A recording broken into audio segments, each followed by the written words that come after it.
And I went, I'm not the best sketch maker in my family group text. Are you kidding me? What is any of this for? What is the point of any of this?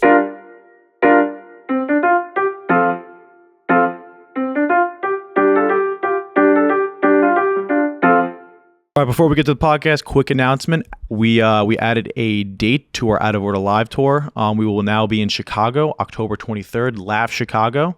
Tickets are on sale now. We sold out in Boston, New York, and Philly. So I'm sure these will sell out fast, so go get your tickets now. If you want to come see Feits do stand-up for the first time, Nick Terrani will be there, Cable will be there, Sass will be there, whole crew, unreleased sketches, behind the scenes, Q&A, special guests. It's going to be a great time. Laugh Chicago. October 23rd. Go get your tickets. Bang. Let's get to the podcast. It's another edition of KFC Radio brought to you by Jackpocket. When you see my Miami white glasses, you know it's Jackpocket time. I didn't win. So I won in Texas one. Fucking Texas. And there's no taxes. Yeah. So wait a minute. It could be a KFC Radio buyer, though. Could be. Never know. And I think, actually, somebody did say to me in my DMs, thanks for the free ticket. I'll give you $10 million if it hits. Oh. Maybe that's the guy from Texas. It was last night. I got to go check my DMs. I just can't imagine. I can't wait for the day when it happens. When you're just like looking at your phone or your computer. Actually, you know what? You won't. You'll just get an alert. Now that you're on Jackpocket. Yeah. I was thinking about, you used to like sit there on the TV and Yolanda Vega's putting the numbers, the balls out. And you're like, yes. And now, can you imagine just getting the notey?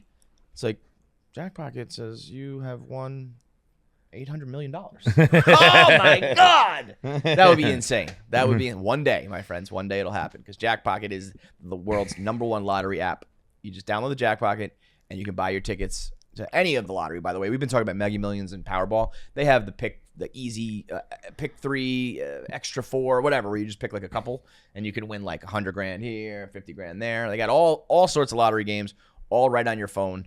So anytime you're just sitting there scrolling the other apps, you can just pop in Jackpocket, fund your account, buy some tickets, boom, pop out, and next thing you know, you might be a 100 millionaire. And when I say that you might just do it for free, I mean it literally, because right now you can use promo code KFC for 1 free ticket. So, no such thing as a free lunch, no such thing as a free Mega Millions jackpot. Disagree. Download Jackpocket. It's literally free. Use code KFC, get 1 free ticket. It's America's #1 lottery app and the official partner of Barstool Sports. You think your girl Taylor just swayed the election? No, but I do think she's so fucking smart, man. In what regard? I mean, she is, but why? Like, just waiting until right after the debate. Because, like, if you did it 3 weeks ago, it's just liberal Hollywood. It's liberal this and that. You didn't listen to both sides, even though it's been like 10, it was right after the debate. I heard there was an AI thing going around of her, like, endorsing Trump. Yeah, well, no, Trump tweeted it. Oh. Or Trump posted it. It was someone else posted it, and then he so happy I'm unplugged on this enough that I didn't even know that happened. He truthed it or whatever the fuck you call it. It was like I think he was kidding. I don't think he really thought it was, but it was like he quoted it as like I accept her or recommend. That is smart by him. Yeah, that's why she mentioned that in the thing where it was like. And I think she'll throw Brittany Mahomes in timeout. Yeah. And never hang out with her again. Do you think so? Obviously, I mean, in a real sense. There probably are people who are diehard Swifties who don't vote, who will now maybe go vote. Like there's no like everybody who's a Swiftie was already. But do you think because there's Swifties, there's so many, right? So you think there's like a couple 100,000 Swifties out there who were like, thought we had her. Yeah, thought we had her. This was the year. Like I thought we were gonna get a God bless Donald Trump from her. I love that. I love when they say God bless Donald Trump. Again, this guy would spit on your face if he saw you in middle America. But do you think that there's some girls out there or anybody out there listening to Tortured Poets and being like Taylor Swift is perfect, and then like sees that and like. Or their dad's like throwing the fucking thing out the window. I mean, I'd have to imagine the Venn diagram of Kamala Harris and Taylor Swift is fully just one circle. But I don't believe Taylor's got a lot of fans. No one's going to change their vote. Oh, not no one. I'm sure there are some. By the way, people. no one in the world is going to change their vote for anything. Yeah, well, everyone basically. It was actually last night. I was watching the like CNN, they had like a town hall after with like undecided voters, and they were talking to them, and I was like, this is so dumb. I even get like a modicum of like even a little worked up about this, because yes, it all matters. It genuinely does, obviously, but like this is going to be decided by 5,000 people in like Arizona, Michigan, Georgia, Texas, or not Texas, who are like, I didn't watch fucking anything. like there was some woman who was like, I came into this undecided. I voted for Trump and this and that, and I was like, I guess I just don't even understand how you can be at that point. Like now, yeah. So it's like it doesn't. The stuff matters. I hate when people are like, it doesn't matter. Like, my life won't change. Like, you're right. It won't probably. So vote for the person who fucking is going to help other people you like. Well said. And it's silly to get worked up about, because it's like, it does what I do and who I like. My people aren't going to affect this. Yeah. It's going to be some person of swing state who hasn't really paid attention. I love to think, though, that there's somebody out there who is a Swiftie and is like, oh, okay. Yeah. I gotta vote for Donald Trump. I gotta vote for Kamala, right? But at the same time, they're also like, they're eating the dogs? Well, back over to Donald. We can't have them eating the dogs. That was insane. Did you see that moment? I was in and out. I didn't watch the whole thing. That moment, I gasped. Like I dropped I was playing video games, watching. I dropped the controller and I was like, what? And I know that like is like some police report. Listen, I can go to Chinatown right now and find you a bunch of people eating cats. I was gonna say that like that's the point. Like everything's based in reality, so there is some truth to that. I don't know where it is. A dog for lunch by 2 p.m. like there is some truth to that. Yeah, and I bet you there's some Haitian immigrants who fucking not that there's any regular truth to it. It is like a racist drum that's beaten all the time, but like, there will be a specific incident that someone can reference, like, this is what he was talking about. And then you're gonna be like, well, if you watch, that's not how he was saying it. Like, one single person did it. He was saying everyone was there. I guarantee you there's some Haitian doing some voodoo, chopping the head off of a cat, and then they eat it. Yeah. I don't know. But to throw that out there at the debate, like, it's like, you know, we got to talk about abortion, inflation, eating the pets, Afghanistan. It's like, fucking, the way he dropped that. Also, listen, there's obviously the spin zone for all these Trump people is that he was like ambushed and it was 3-on-1 and all that shit. Which is interesting that everyone agrees he lost. You disagree about why. Well, so that what's interesting is what I heard a lot of last night after the fact. And there was a couple like hardcore, like old school Republicans that I saw who were like, he fucking lost that debate, you know? And then like the Laura Ingrahams of the world who are like basically just like Sports Center anchors, but for politics now. Yeah. You know, they're just getting paid. They were like, what are you saying? Like, what do you mean? You think he lost? And he's like, yeah, he fucking lost. But even that, clear. Like, but if you're saying so what I heard a lot of was, he ganged up and it was unfair, which is kind of admitting that you lost, but it was same thing as the election. You stole it from me. It was unfair to gang up. And two, the other thing was, well, how much does the debates really matter? Hillary won her debates and she was so confident. So it's like, but then you're conceding that he lost. Which is true. Like, I don't want to talk about it too much because I know I was saying recently that I don't like talking about politics. Not only talking about it, but I whatever. think this is almost borders on, like, everybody's watching it last night. Yeah, you know what I mean? it is. But its own thing. What was I gonna say? Yeah, even in that CNN thing I was watching afterwards, like, even those undecided, like, I watched it personally and was like, this is a bloodbath. And then they talked to those undecideds and it was 60-40. So it's like, well, then, there's, again, no reason to get to, I think it was a bloodbath in terms of just, like, presentation. Yeah. You know? Like, what I was going to go back to my earlier point about whether or not you think the ABC News is skewed, you know, a lot of people agree. If you don't, whatever. What they do need to figure out, if you have any self-respect as a moderator, you need to just be like, we're not moving on until you answer my question. Well, I actually disagree with that. I can't do that anymore. When they just come up with their own. I think it's fine. It doesn't bother me when Kamala did it. It doesn't bother me when Trump did it. Can't take it. Because I think it's like, I agreed to a debate, not an interview. True. You give me a topic, I'm going to talk about my stuff on that topic. You asked me about the economy, okay. Like, I'm going to give you my broad strokes on the economy. I have 3 minutes to sway voters on this topic. I'm going to talk about what I want to talk about on it. I actually think that's But do you agree with this down topic?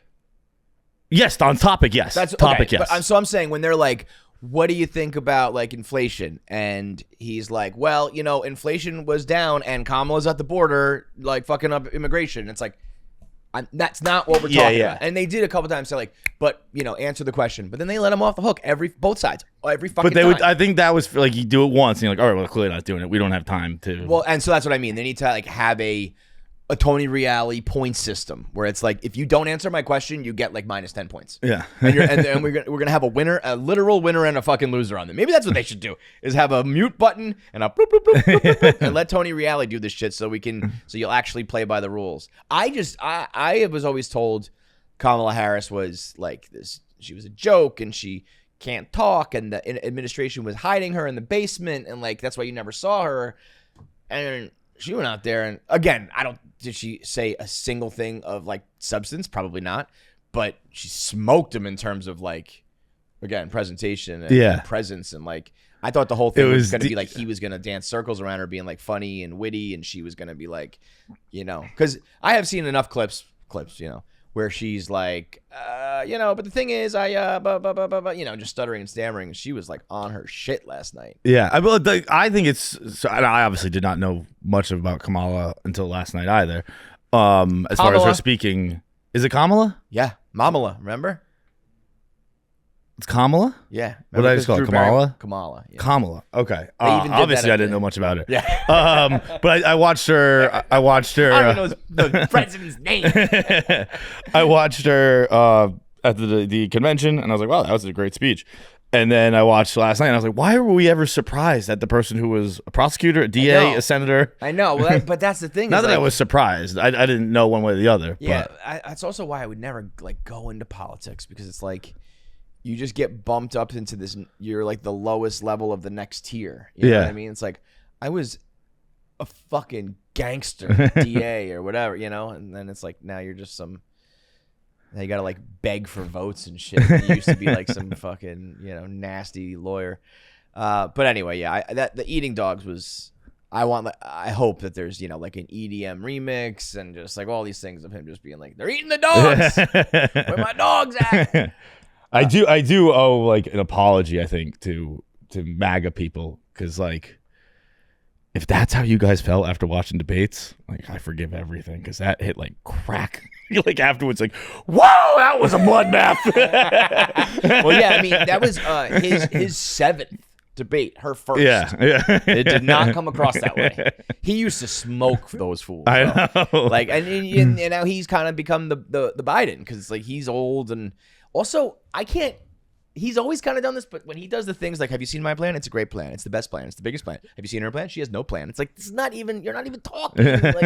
But that's what he's always done. I know. It just worked for a while. I know. And now it's just like not, I guess. I mean, I also just didn't watch enough so it's still like new to me in a sense. But yeah, when you're like, you know, you're on like year, you know, almost like 9, because he was like chirping out Obama for so long and shit. I just can't believe. Oh, it's like, bro, it was whatever year we killed bin Laden. That's when it started. Is that what it was? That's what like launched him into. Because I believe. I thought it was the whole you're born in Africa. Well, that's what it was. But by the time we killed bin Laden, Trump had started talking about running for president. 11? I would say 12, but yeah, 12. Right around then. Yeah. Because no, 11. Like 11. Yeah. The second term, right? Yeah. So it was because I remember. I maybe I'm misremembering, but I think Seth Meyers was at that White House Correspondents' Dinner. And that is important because that's where Obama gave the final go-ahead to go kill bin Laden. Mm-hmm. And like at the time he was killing bin Laden, Seth Meyers, I believe, was saying like, Donald Trump's here. And like he made a joke about him running as president. I think that's all the same Correspondents' Dinner. It's all Seth Meyers. So I think it's like 13 years. Seth Meyers is to. But he'd already said it. He would be just making fun of the idea of it. And then, it became. It's the 9/11 Black Parade. Oh, it's 9/11 today. Yeah. I guess I forgot. Yeah. Happy birthday to my mom, by the way. Your mom's born on 9/11? Yep. I don't think I knew that. Yep. She never cared about her birthday until 9/11, and now she's like, now nobody even cares about my birthday. Like, you are so ridiculous. Have better sex with Blue Chew. Blue Chew is the original brand offering the chewable tablets the erection enhancing tablets. I like that. The EETs. The erection enhancing tablets help men achieve stronger, harder, and longer lasting erections for sexual activities, and it's all done from the comfort of home. I would hope so. Are people doing a lot of erection enhancing things outside of the home? I think this is how you get it. You get it. You don't have to leave the home. Got it. Thanks for checking me on that one. So do you guys have to like leave, like go out in the driveway and do something? Like what's going on here? With Blue Chew, say goodbye to performance anxiety and hello to stronger, longer lasting erections. Now, in my life, in my experience, there is 2 ways to get over performance anxiety. Number 1 is reach like 40. Yeah. Because I'm just like, I don't care. It's just like, I'm a grown man and these things happen sometimes and I'm going to do my best and whatever happens, happens. Right. But there's, 20 years for most people between, the age of 20 and 40 where you can't just say sorry because you'll never get laid again. And you got to do something to fix that anxiety.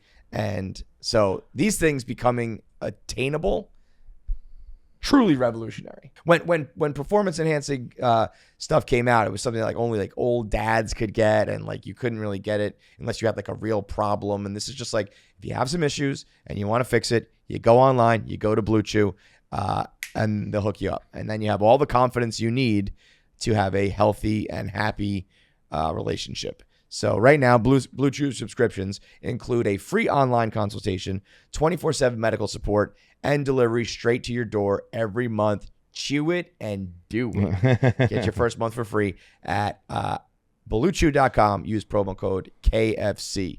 That's BlueChew.com, promo code KFC. Shout out to Blue Chew for sponsoring the pod. Make sure they sponsor your dick. I'm in a... Wait, hang on. I got to tell you. Oh, yeah, you got a story, right? So you went up to Section 10. I went to Section 10. Section 10. Paz knows the story. Section 10, Carabas's baseball. Carabas Coley, Steve Peralt, Jay Hay, a bunch of those guys all did Section 10. Feitelberg was... You were like an OG or just like a pop-on pretty frequently in the beginning? I did not even beginning because Section 10 was around before Jared came to Barstool. Oh, right. So I think I did about 1.5 years maybe. Okay. I think it was around the 2018 season, so I am a World Series winner. And this was what, like an anniversary of sorts, or? Maybe it wasn't because Coley and Jared went on that duck boat, so I would have gone on it had I been on it at that time. So maybe not. Sorry, what'd you say? What was this event? It was Section 10 night at Fenway. So they just had their own night. Yeah, they threw out the first pitch. Well, like it was a... Now, Section 10 absolutely deserves it, but they really do let anybody throw out the first pitch. Oh, it's anyone. I mean, it's Section 10 is different, but they deserve it's it, anybody. and they probably could have done it 5 years ago. Like they really earned it. But they just, Major League Baseball just kind of like cracked the case that if you let an influencer do it, they will post about it, and you just like get tagged. And right. Caucasian James. Yeah. He did it the other day for the Brewers, and his caption was, they literally let anybody throw out the first pitch these days. Like, I mean, did we talk about it on this episode, on this show? We talked about it a little bit on We Gotta Believe. Frank throwing out the first pitch. Rockies Mets wearing Rockies gear is... It's why Frankie Borelli won Best Fan of Barstool. Right. And that's why he deserved it, and there never should have been any uproar at all. That man should be like stripped of all like fanhood praise. I mean, Marty got crushed for throwing one out at wearing a Cubs jersey. They weren't playing the Yankees. They weren't playing the Yankees. Yankees. It was just like they were playing another NL team. I don't know who they were playing. But I said if I was at an opposing team, if I was at not my stadium, and they asked me to wear the jersey, and it wasn't Yankees, Phillies, Braves, that's probably it. I would probably just be like, yeah, I'll wear whatever you fucking. Yeah. But any of those teams, I think I would say no. Yeah, I'm with you on that. Yankees, I wouldn't. Yankees probably the only ones I wouldn't, to be honest. I don't know, no one else I even care wear about. Royals or Giants.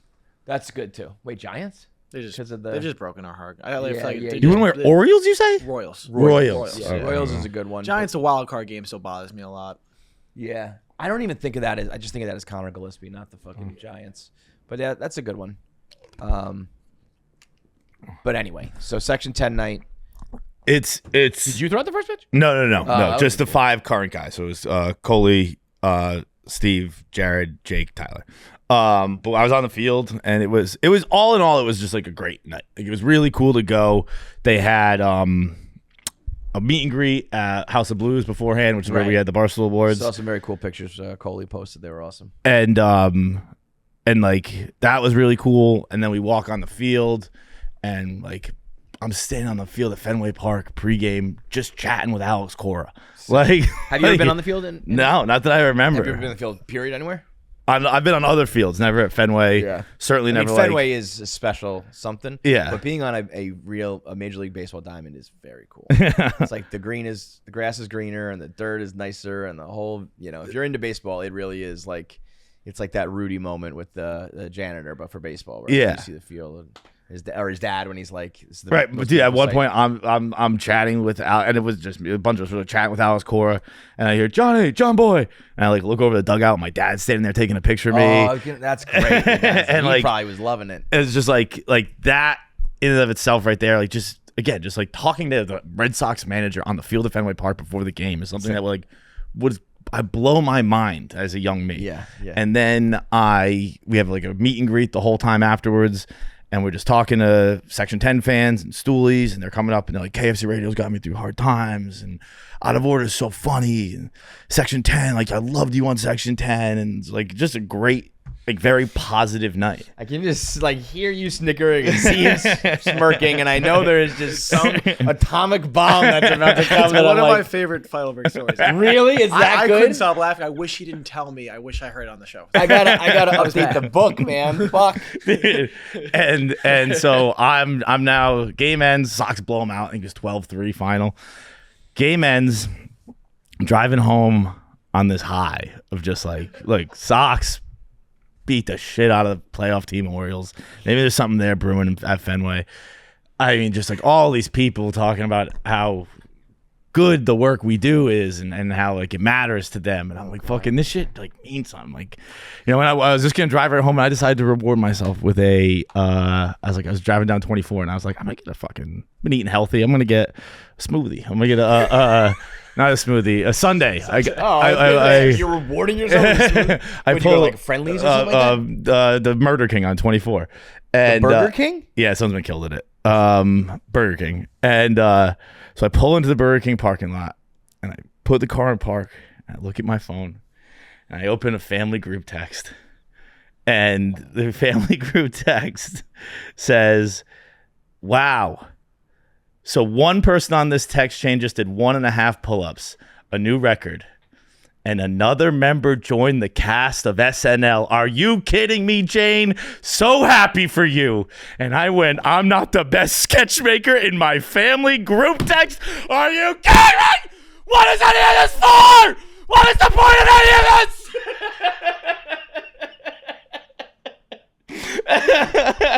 What? It went from so much positivity, like, well, there's no reason to do anything ever again because nothing matters. Give me the details on this. What happened? How? What? So it's a group text of like extended family, right? So you like in the grand scheme of things, just became a sketch writer. It's like you like this is your. It's like I'm a sketch writer now. Fuck you. So the group text it's like family members from like it's like aunts, uncles, nephews, nieces, all that shit. Yeah, cousins and things like that. Yeah. And it's just New York. It's people from the Feitelberg family tree who live in New York City, and we get dinner like once a year. It's not a super active text chain, so I was surprised to see a text from it. Yeah, and it's my dad's cousin's daughter. So I think my second cousin, third cousin. Yeah. She's on SNL now.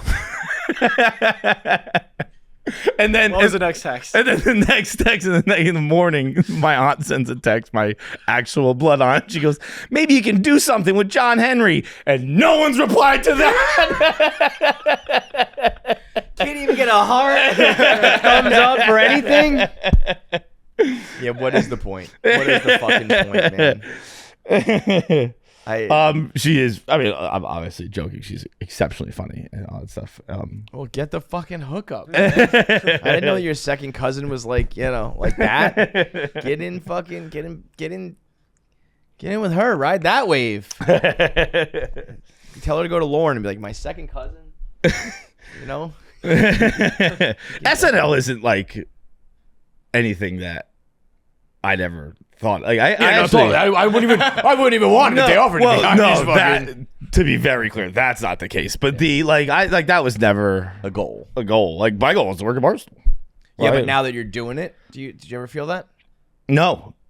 But like literally no. I know it sounds silly, and like yes, if they just were like, hey, you come off your job. I don't think it's not. Well, I'm 35 years old. I'm 36 years old, dude. Like, I'm not gonna go on SNL and be like, hey, it's Uncle Johnny. What do you mean? Like kids work on SNL. SNL's for young people. Really? Yeah. Rosebud works for them. She writes. She's an old bitch. Oh, she's gonna be acting on it. Yeah, no, she's a cast member. I thought She's you said writing. No, she's a cast member. Yeah. Okie dokie. Okay.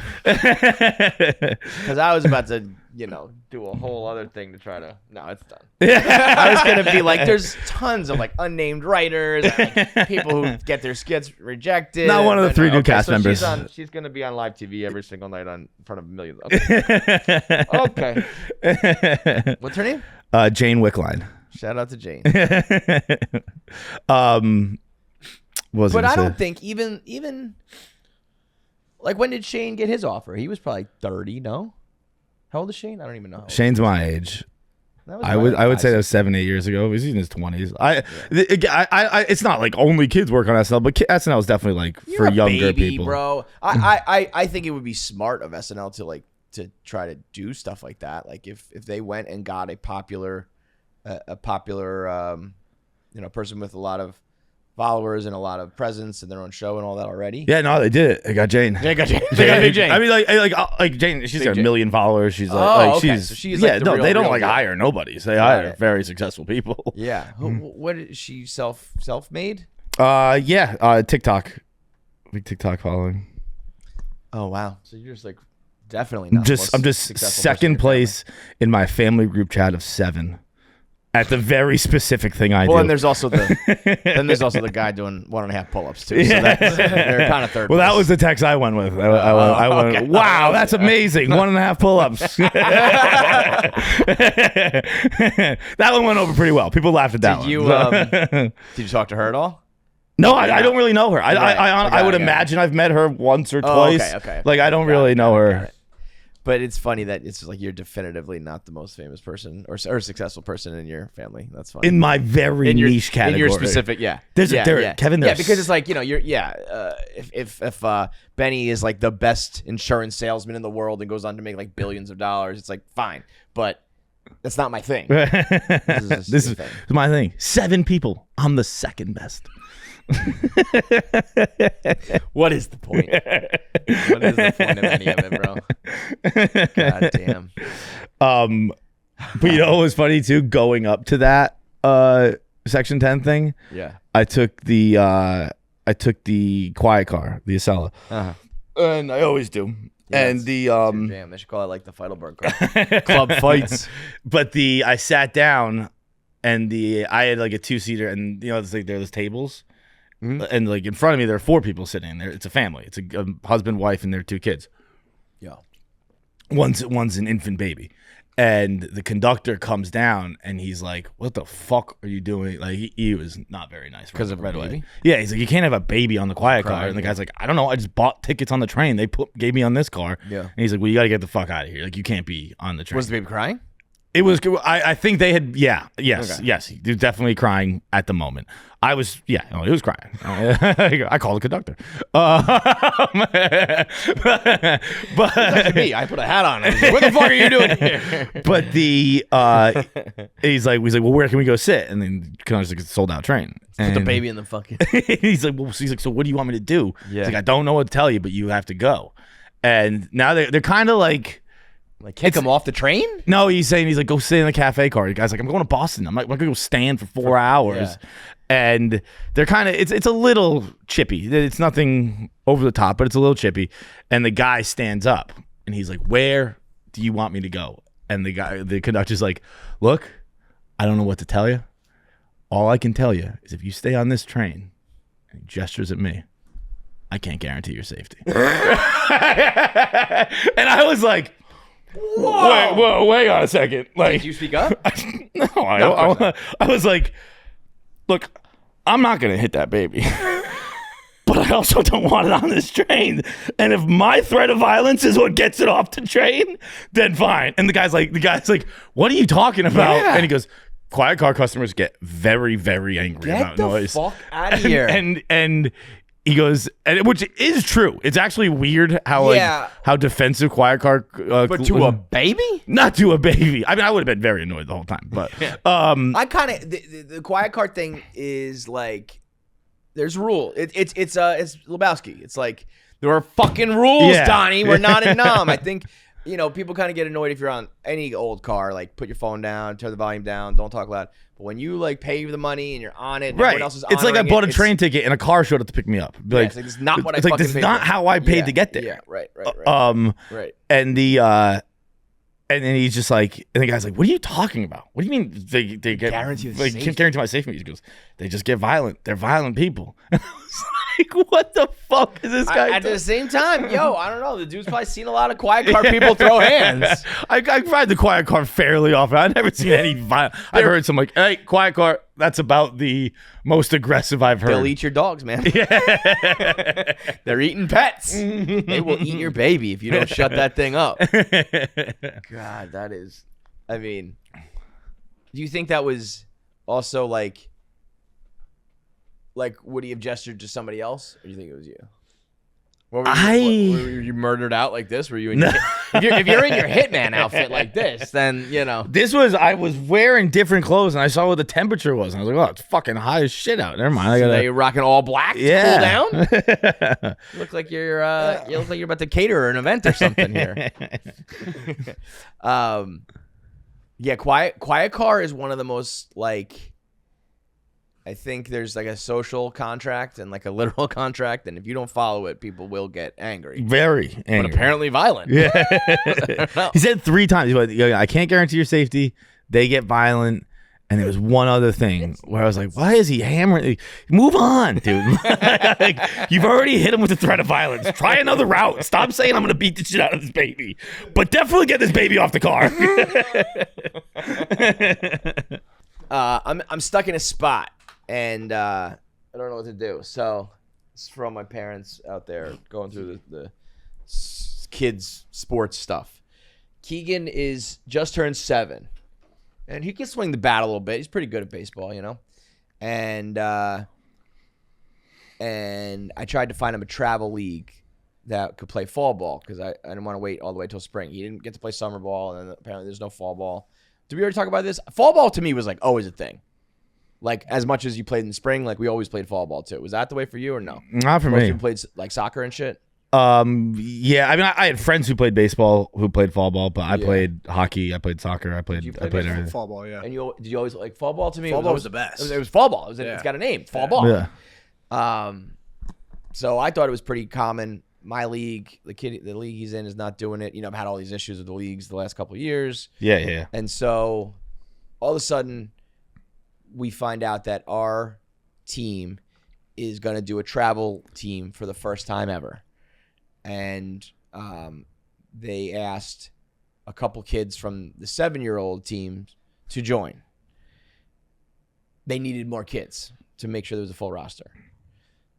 This is 9 and under. So there's 9-year-olds, 8-year-olds, and now a few 7-year-olds.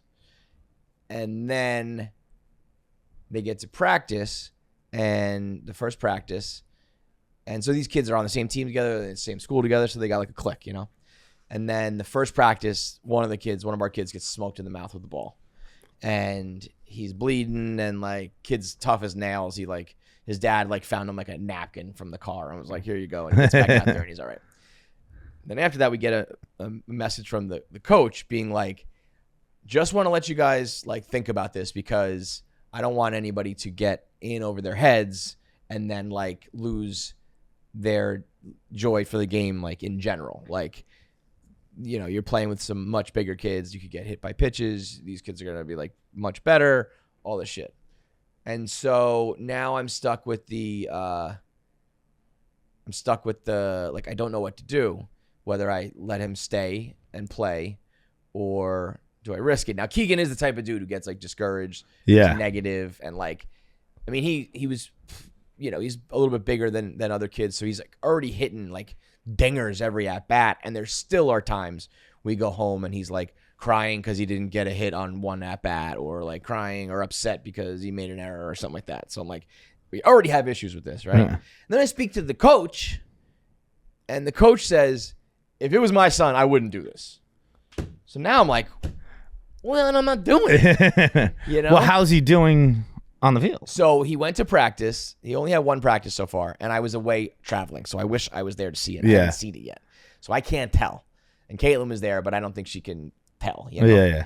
And apparently, like during batting practice, he held his own and got a few hits.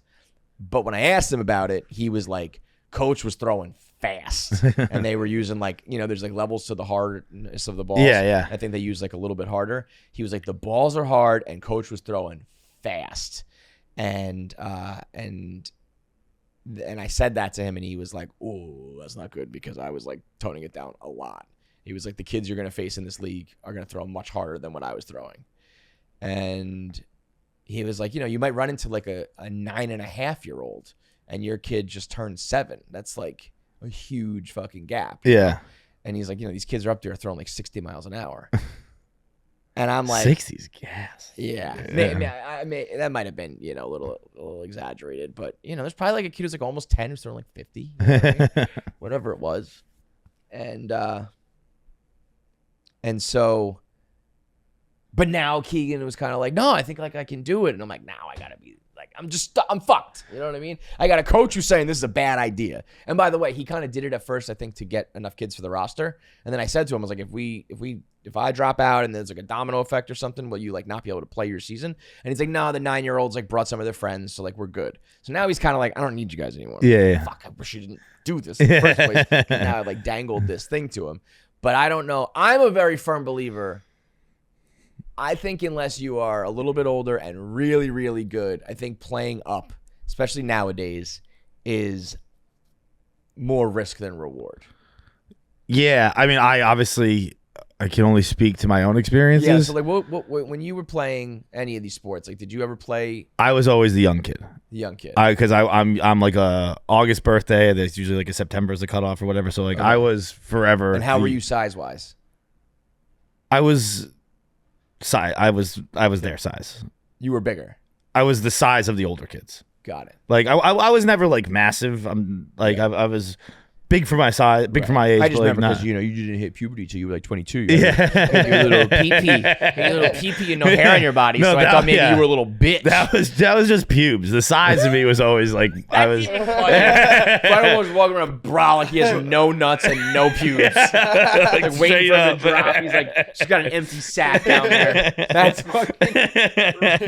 You got labia and no fucking hair, but you're like bigger than the 10-year-olds. It's basically what it was. I was like my size. I again, this is all like according to my memory, but I never remember feeling small. I never remember being like, oh you boy, played well, like you were like able to hang. I was kind of the perfect level where like I was good. They respected me, but I wasn't the star on the team. Right. So I actually loved being the young kid because all the old kids thought I was cool, but like none of the old kids thought I was stealing their job either. Yeah, like it was they accepted me, but I wasn't a threat. Like it was kind of like the perfect level.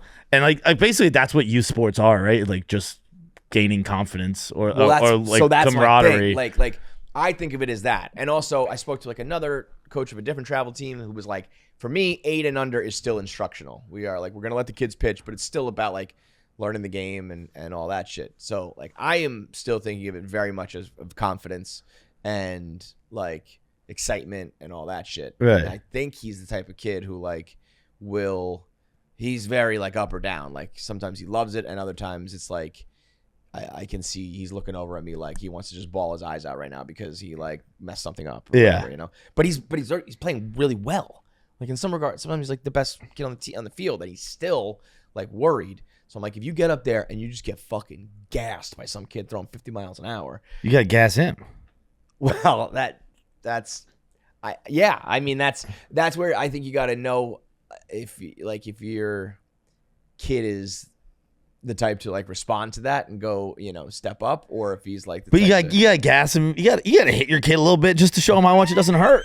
Right? like he's scared of it. If he is scared of it, hit him with it, and he's like, oh, it doesn't even hurt. Well, you're also a freak, bro. But that's a pretty standard thing. Like show them what they're scared of, right? So and then let me just say, you want me to take my son out back and just throw baseballs at him? Yes. Not like consistently, but hit him with one. Let one uncork one and hit him with one for sure. Dude,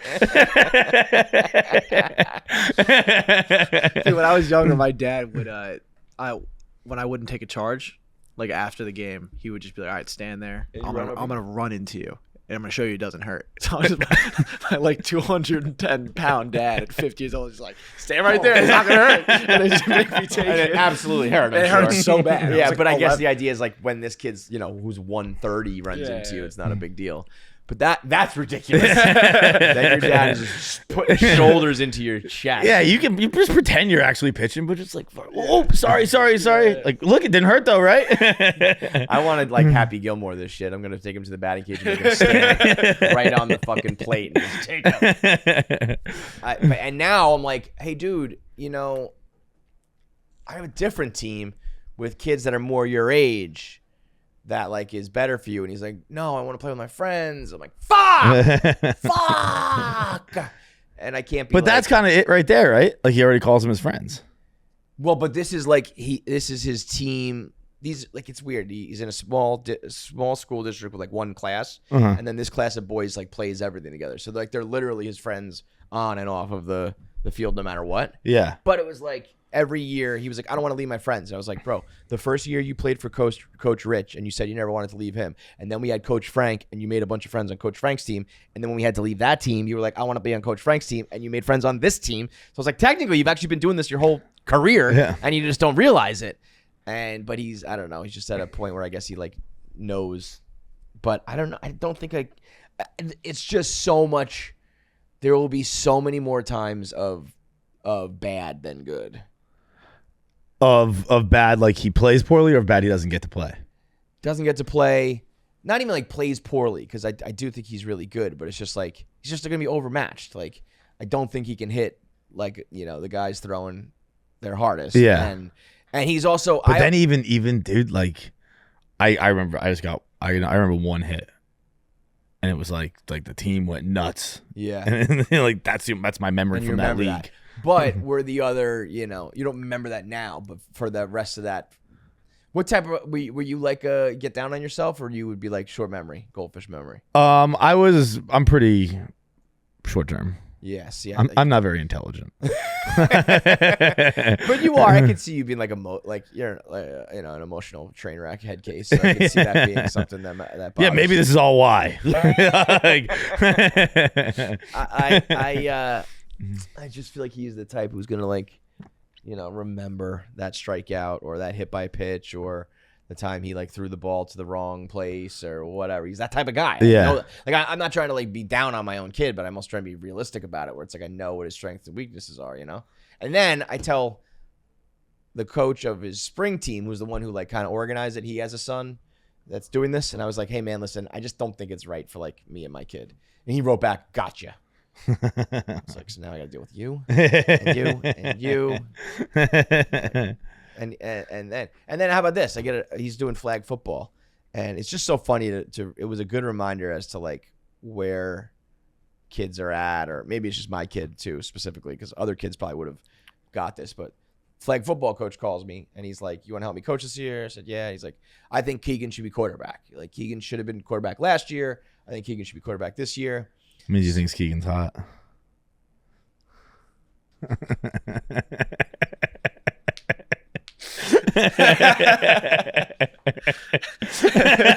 I think for the first time ever, I'm going to say, cut that. That's so wildly inappropriate. Don't. But that's what that Wall Street Journal article did. It found that attractive people are put in the quarterback position at a young age. Yeah. No, I mean, Keegan's hot. I don't know. So this kid looks like Tom Brady. Tom Brady's retarded brother's son's kid. Imagine some coach that looks like Tom Brady's retarded son's kid out there. I can see he's got that pedigree. But I FaceTime him. I'm like, yo, I just got off the phone with the coach. Guess what? He says he wants you to be quarterback. And he's like, really? I'm like, yeah, dude. Can you believe it? And he's like talking to me, and he's like, can you watch me play this puzzle on my phone right now? And I'm like, God damn it. And Caitlin's like, put that phone down. Like, talk to your dad. He's telling you something exciting. And I'm going on about it. And he goes, wait, what is quarterback? And I'm like, of course. It's like, you don't even know what quarterback is yet. I'm trying to gas you up. Just based on looks. He's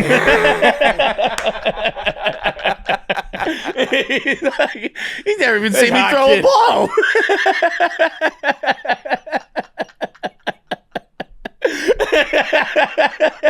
Here I am. I was thinking, you know what? Maybe we can have like an actual discussion about like kids sports. So how hot's the other quarterback? that defensive line's pretty sexy. I don't know. It's gonna be a tough game out there for Keegan. Opponent looks hot as fuck.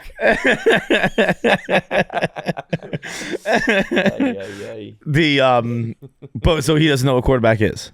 He does, but like, you know, I had to remind myself that like something that is so second nature to me. He played one year of flag football last year, and like I try to get him to watch, but he doesn't really care to watch, and so he's like, he doesn't know these terms. You know what I mean, I can't say to him running back. You know, he's like, do I run it? Do I throw it? Or do I catch it? I'm like, so I was like, you can do all three of those things as your quarterback, and he's like, oh, and then he got excited.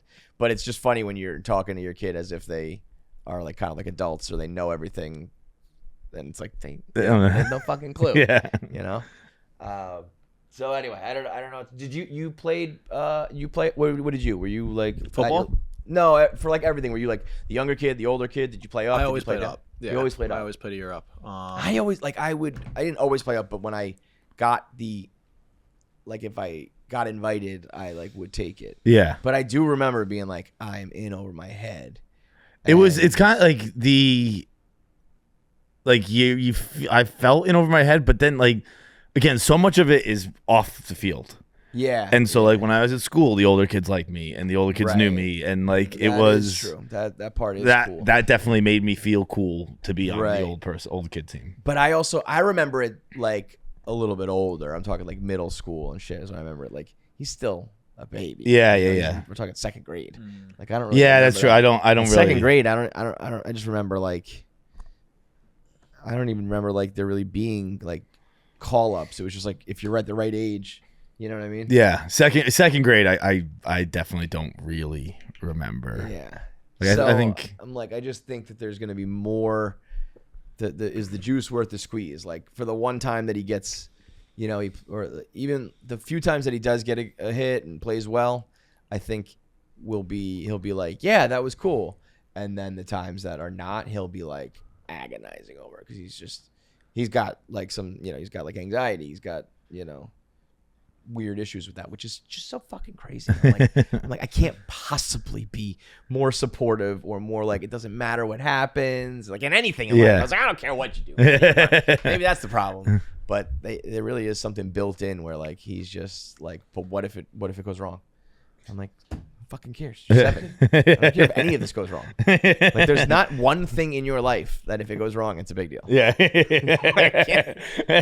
Truly nothing matters. Like one day you're gonna grow up and like your cousin's gonna be more successful than you, and that's fucking it, dude. That's just how life goes. But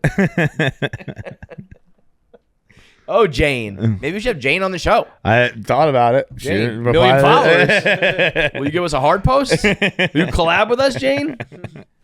Imagine if she like blows it out of the water. She's like, you know, the next fucking Maya Rudolph or Molly Shannon or something like that. That'd be awesome. Yeah.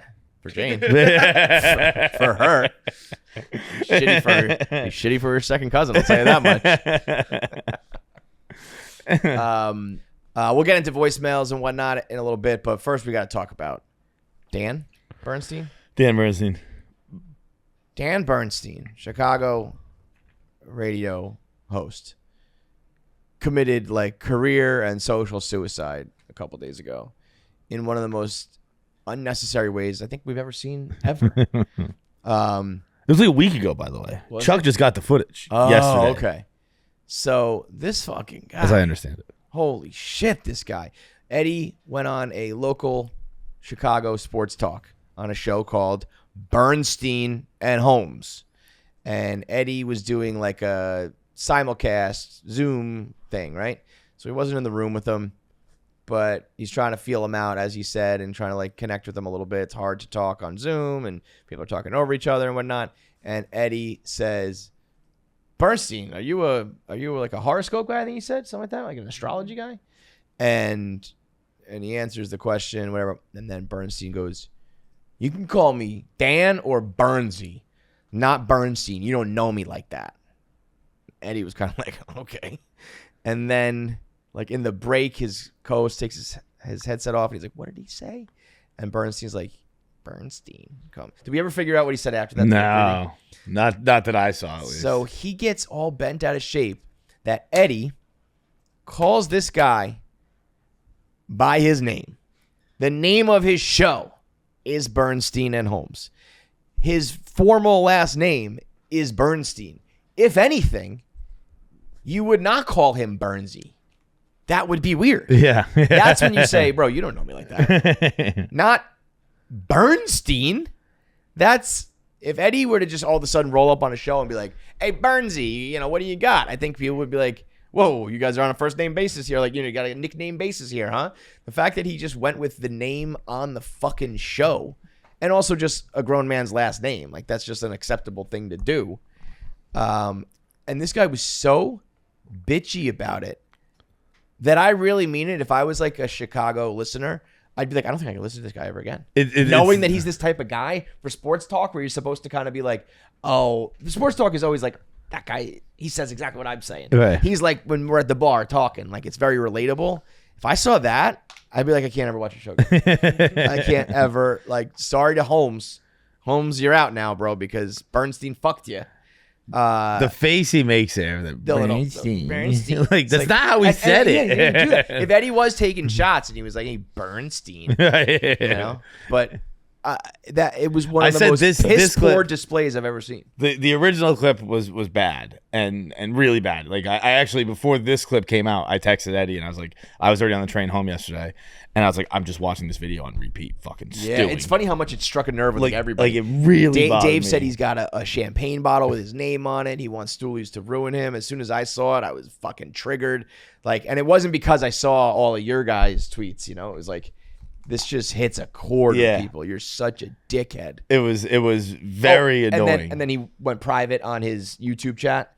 I saw that. It became subscribers only. You can chat because I'm sure everyone was flooding it, being like, Bernstein. This is the ultimate though. Like people are going to be calling Bernstein for the rest of his fucking life now. Yeah, he was. You know what prank calls he's going to get for the next week? Streisand it? Yeah. Streisand that shit to the max. Like, what's up, Bernstein? There's going to be so many like, hey, I just want to talk about the Bears. Okay, hey, blah, blah, blah from the South Side. What's up? Hey, Bernstein, Bernstein. I mean, it's going to be, he's going to get tortured for the next decade. Career suicide, man. I swear to God. He also kind of looks like Hank Azaria being, what's his name? Hank Azaria. I can see him looking like Hank Azaria. Yeah, I was thinking of Brockmeyer. But yeah, he's got a Hank Azaria look to him, but just such a bitch. and again, also to like the nicest dude, Eddie. You know what I mean? Like, not that anybody in that situation would be in the wrong, but like, you picked the wrong one, man. Yeah. You're trying to pick a fight against Eddie in Chicago. These guys are all terrible now. I can't. I was never a big sports talk guy. I listened to it occasionally. I was not like a everyday guy. I think they've all devolved into like the hot take culture. Yeah. Like WFAN still has like the like top guys in my mind. They got the Boomer and Geo type shows that are like really fucking good. Evan's been around forever, but then there's a lot of guys who are just like doing the Stephen A and Skip stuff, but it's just like not. You're like a local lower level of it, and it's like. It's just so easy to see right through. Right. Like you are just doing this. This is all performative, and you're flip-flopping on absolutely everything. But I guess anything for the votes or for the viewers. I love Dave saying, "Can you believe a grown man who won't let people call him by his last name?" Yeah, Rico. He goes, "Rico, get the riders ready." Dave was particularly fired up about this. I don't know if it's because it's one of his big boys or if it's just the principle of the matter or all of it combined. But like, I listen. I hate Bernstein as well. I would not have guessed he's on champagne bottle level. Yeah, that's it usually is like a private year-long vendetta for Dave. Years-long vendetta. Yeah, it's got to be the first Barstool employee champagne bottle. Like Bernstein technically hasn't done anything to Dave. Right? Like everyone is like someone did something like trial to by Dave. combat. Like, yeah, just like, yeah, that's what I mean. Like, and it might be because Eddie's one of his big boys. You know, they're on the team together. ZD is like a family, but I mean, he is. Now I have a question. It's got to be like, fuck. I don't disagree with anything that has been done thus far. Mm-hmm. I'm fully team Eddie, team anti-Bernstein, all that stuff. Have we not kind of flipped a bit into cancel culture with this one? No, I think there's a difference between I hate you because you're a fucking asshole. But isn't everyone else, they just think something else is an asshole? I suppose. I mean, yeah, listen, if you're talking about it in a broad way, yes. But I think it's more like no one's like calling for his job. I mean, I'm sure people are calling for his job. But that's not like the movement or the reason why. Actually, maybe Dave's tweet exactly was that. I think it was like, let's ruin him professionally. Yeah, Dave might have gone into cancel culture. Yeah. Like, are we not actively trying to cancel Dan Bernstein? Like, again, I'm fine with it. I don't like him. I was thinking of it as more like torture this guy for the rest of his God-given life for being an asshole, as opposed to like get him fired. Yeah. I don't care what happens to him professionally, but I think every single morning I agree. Every caller should be Bernstein. He should be. You see him on the street. I agree. What's up, Bernstein? It's funny because I have not really heard Eddie say much. Right? He released a statement. What did he say? He had a very good. He just had probably a minute and a half, 2-minute video where he just explained what went down. That's what I mean, though. He's not the one who's like really up in arms. Oh, not at all. Like, no. I mean, he's an asshole. He's a miserable asshole. Right.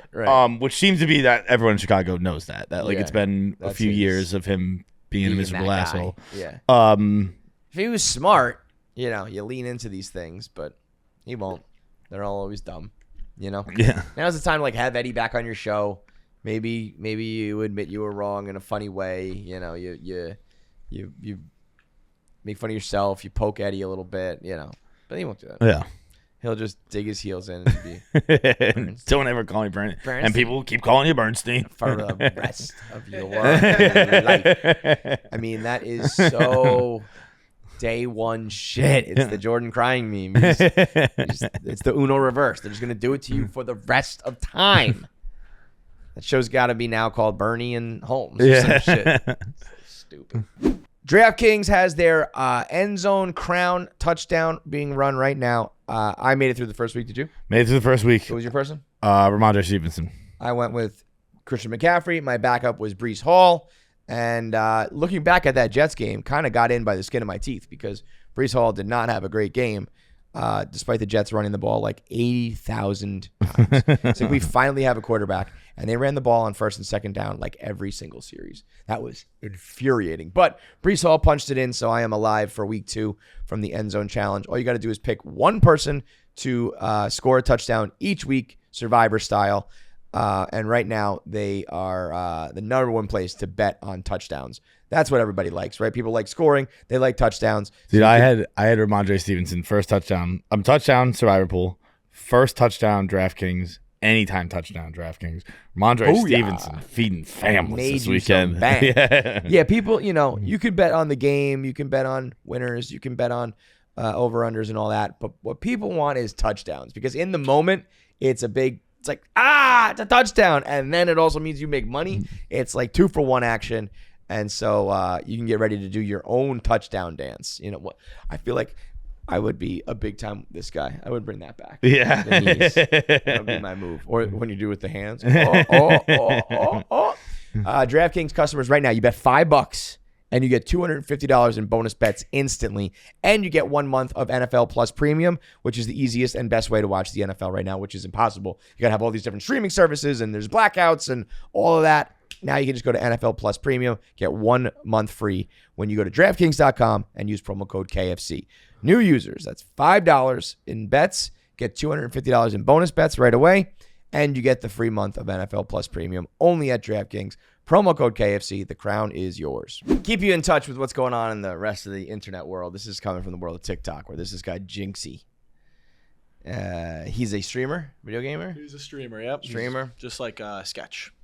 Right. He kind of even looks like Sketch a little bit. And he's got this smoke girlfriend. I think everyone's over 18.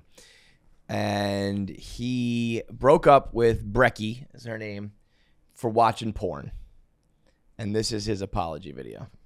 So yeah, I watched corn videos, but like not only that, like I would watch like specific videos to where like there was like screenshots of videos that I watched, and like she eventually like would like found out about that. Like she didn't want to, but she did.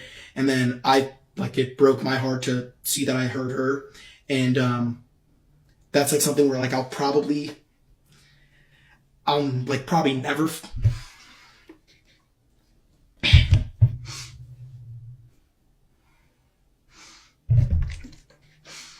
I'll probably never forgive myself for that.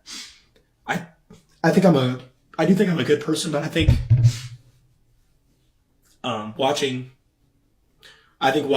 any type of like adult films while you're in a relationship is cheating. I know like there's probably some like idiots that don't think that, but like if you actually do care about a human being, like if you really do care about a person, you wouldn't do that. Now, she is an OnlyFans creator. No way. No fucking way. And the icing on the cake. Who is that person? I know. I just saw a thumbnail, but bro, that might be you. Fucking Leo. That was... Forget this other kid. Queso? That's a funny name. Queso. Why was this just up? Oh, you clicked on it because you thought it looked like me. I just saw this little thumbnail right here.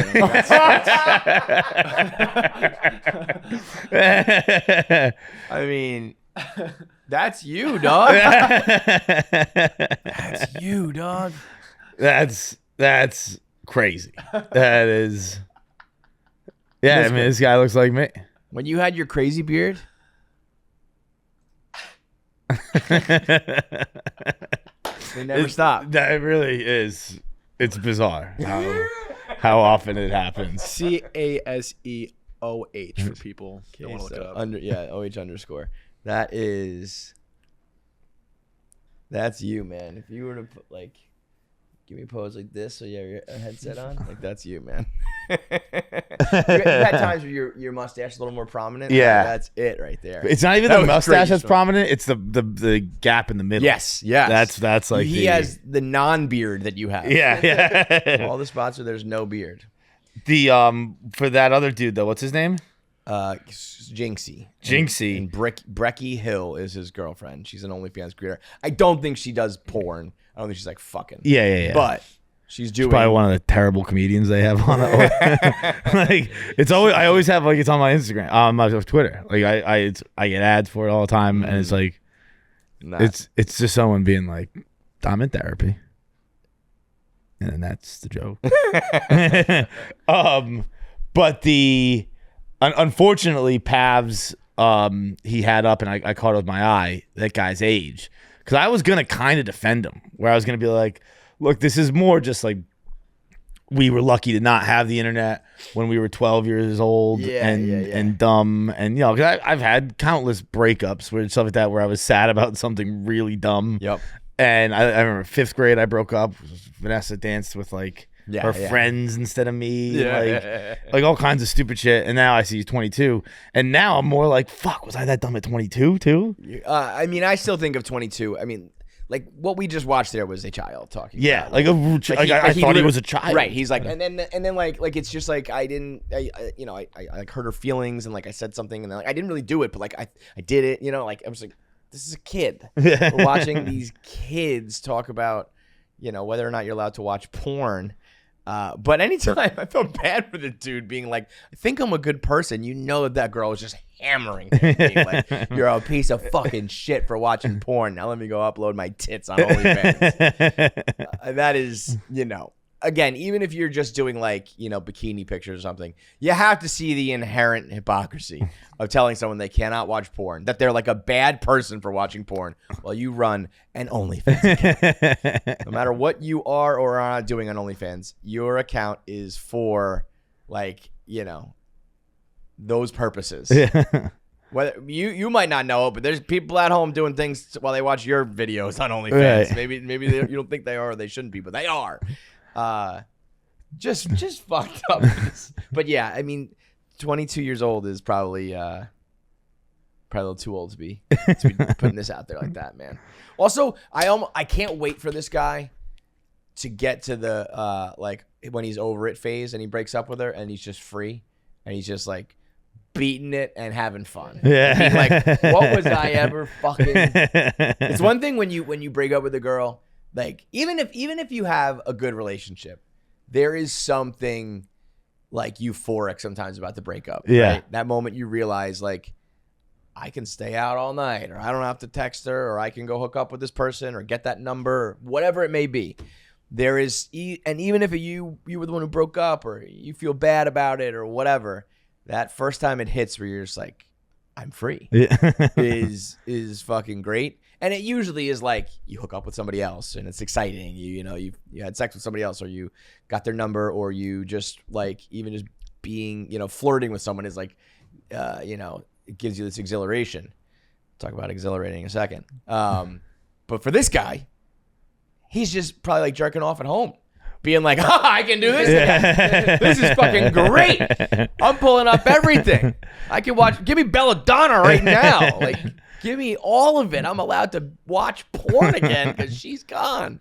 That is crazy. I don't know. I mean, the porn thing is like, I'm sure there are people who are absolutely wrecked mentally and emotionally from porn, but for the most part, I think you're pretty fucking crazy if you demand that people can't watch porn. I would wholeheartedly agree with that. I mean, it's a pretty outrageous demand. To be like, you cannot watch this form of entertainment. But it did get a little funny where he was like, she saw a bunch of screenshots that she didn't want to see, but she did see them.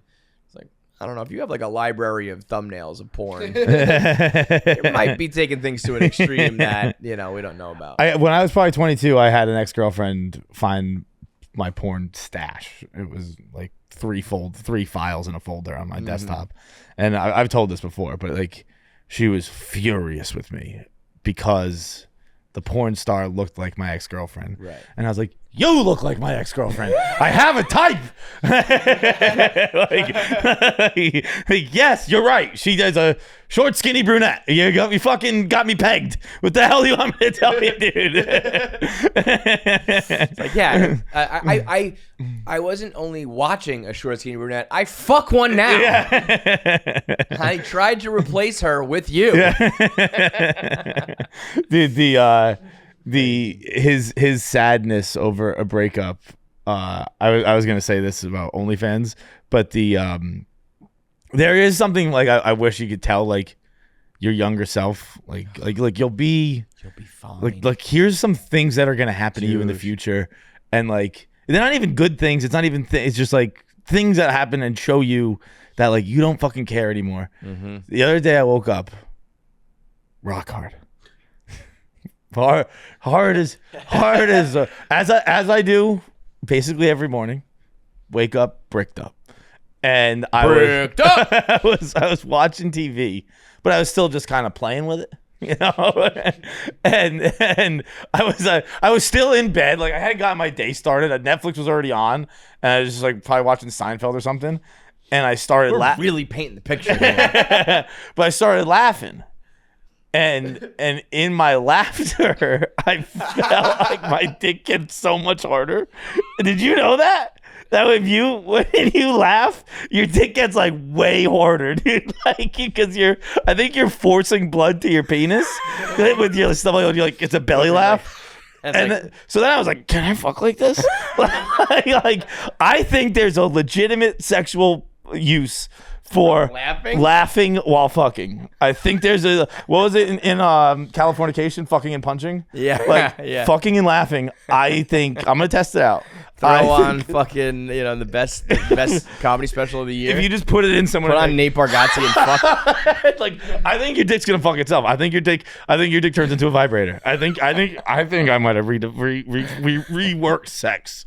You don't have to know not as much cardio. Make me laugh, bitch. Like right there, if that laugh, I'm trying to feel it right now. Like I don't think I'm like, because it's almost the opposite. I feel like I.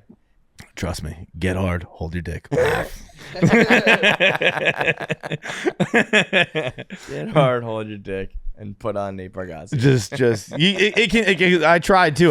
Once I noticed it, I was like, whoa. So then it works with fake laughs too. Like you don't have to put on. You can. Yeah. No, it'll work. You'll feel it.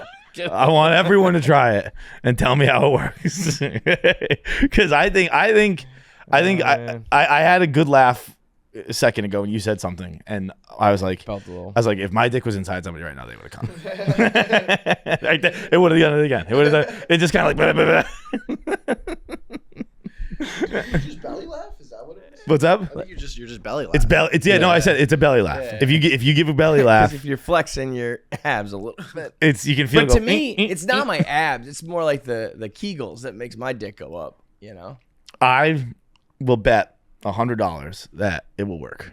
So how come people aren't in like the comedy clubs just rock hard? Well, you got to be hard already. Okay. So when It you're can't hard, get you hard. It's gonna keep get you hard. hard. Do a couple fake laughs with your hard dick in your hand. You will see that I'm right, or that my veins are cross weird. Like it's one or the other. I was gonna say I don't know what's worse. If I go home and try this and it works and I'm just like, John's like the boner master, or if it doesn't, I'm thinking that man's a pervert, or maybe like fuck, mine's broken. You know, what I mean? Like maybe. I mean, I'm Pav's gotta try two, and then now out of three, we'll know. Pavs is a young buck. Like I'm definitely. You're waking up still bricked up every morning. Yeah, like I'm not shooting that percentage anymore. That's not every morning. And it used to be. Yeah. What I'm saying is I'm getting old. There's also times like I used to be like when I was younger, I always joked when you're young, you're trying not to come, and when you're old, you are trying to come. Yeah. But then there have been some times recently where I am breaking the speed limit. I'm coming fast. Fast.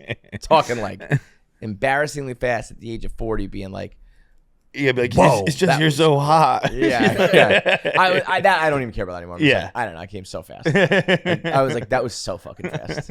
Yeah, I did. Like that I was just go, hilarious. whoop, gonna come. And I start laughing, and then my dick gets hard. I have always had the secret of like, just keep going.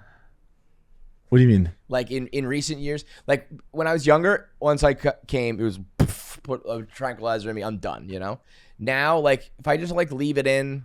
Oh yeah. For like maybe 30 seconds, you talk a little bit, or you just like keep them distracted, then you keep going. Yeah. And then you can go forever because you just fucking me. Yeah. So it's like, yeah, I like came fast, but then I made up for it. So what's the fucking difference? Yeah. I get knocked down, but I get up again. You never gonna keep me down. I've been listening to a lot of Chumbawamba. Then it's like you're churning it up. It's like churning butter in there. It's just a whole wreck in there. Yeah. You got to more rock rather than fuck once that. Yeah.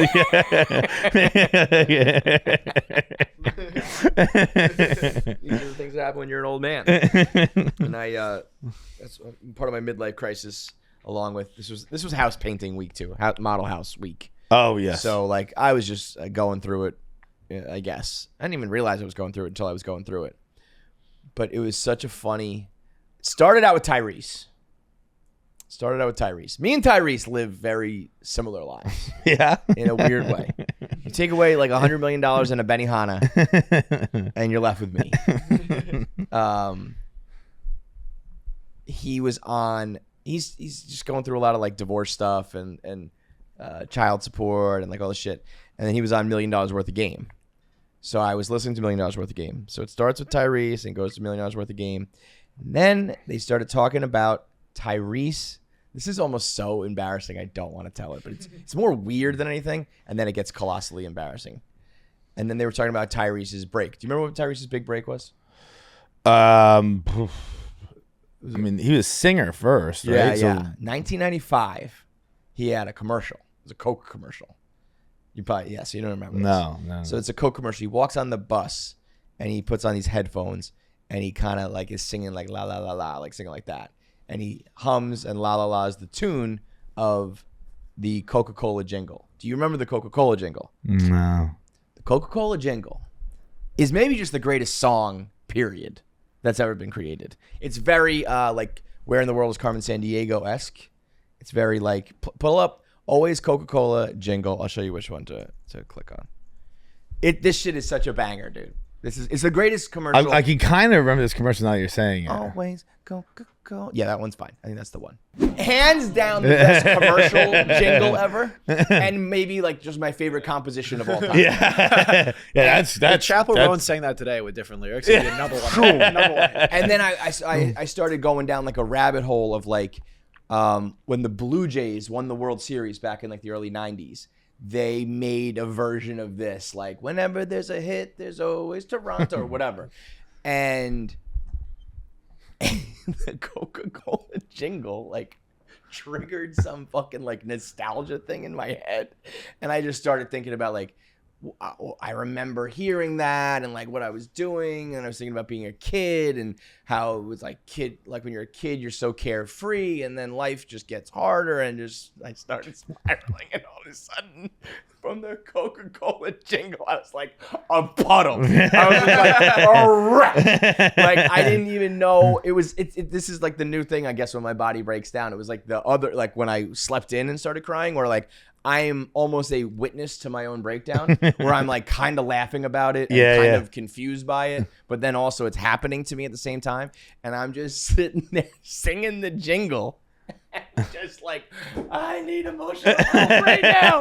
And I that was when that night I wrote like the 5,000 words I said. Yeah. And I like I started with, I was like writing a blog being like, these are the top 5 like jingles of all time. And let me tell you, and it just went like every which direction. And I was like, the Coca-Cola jingle.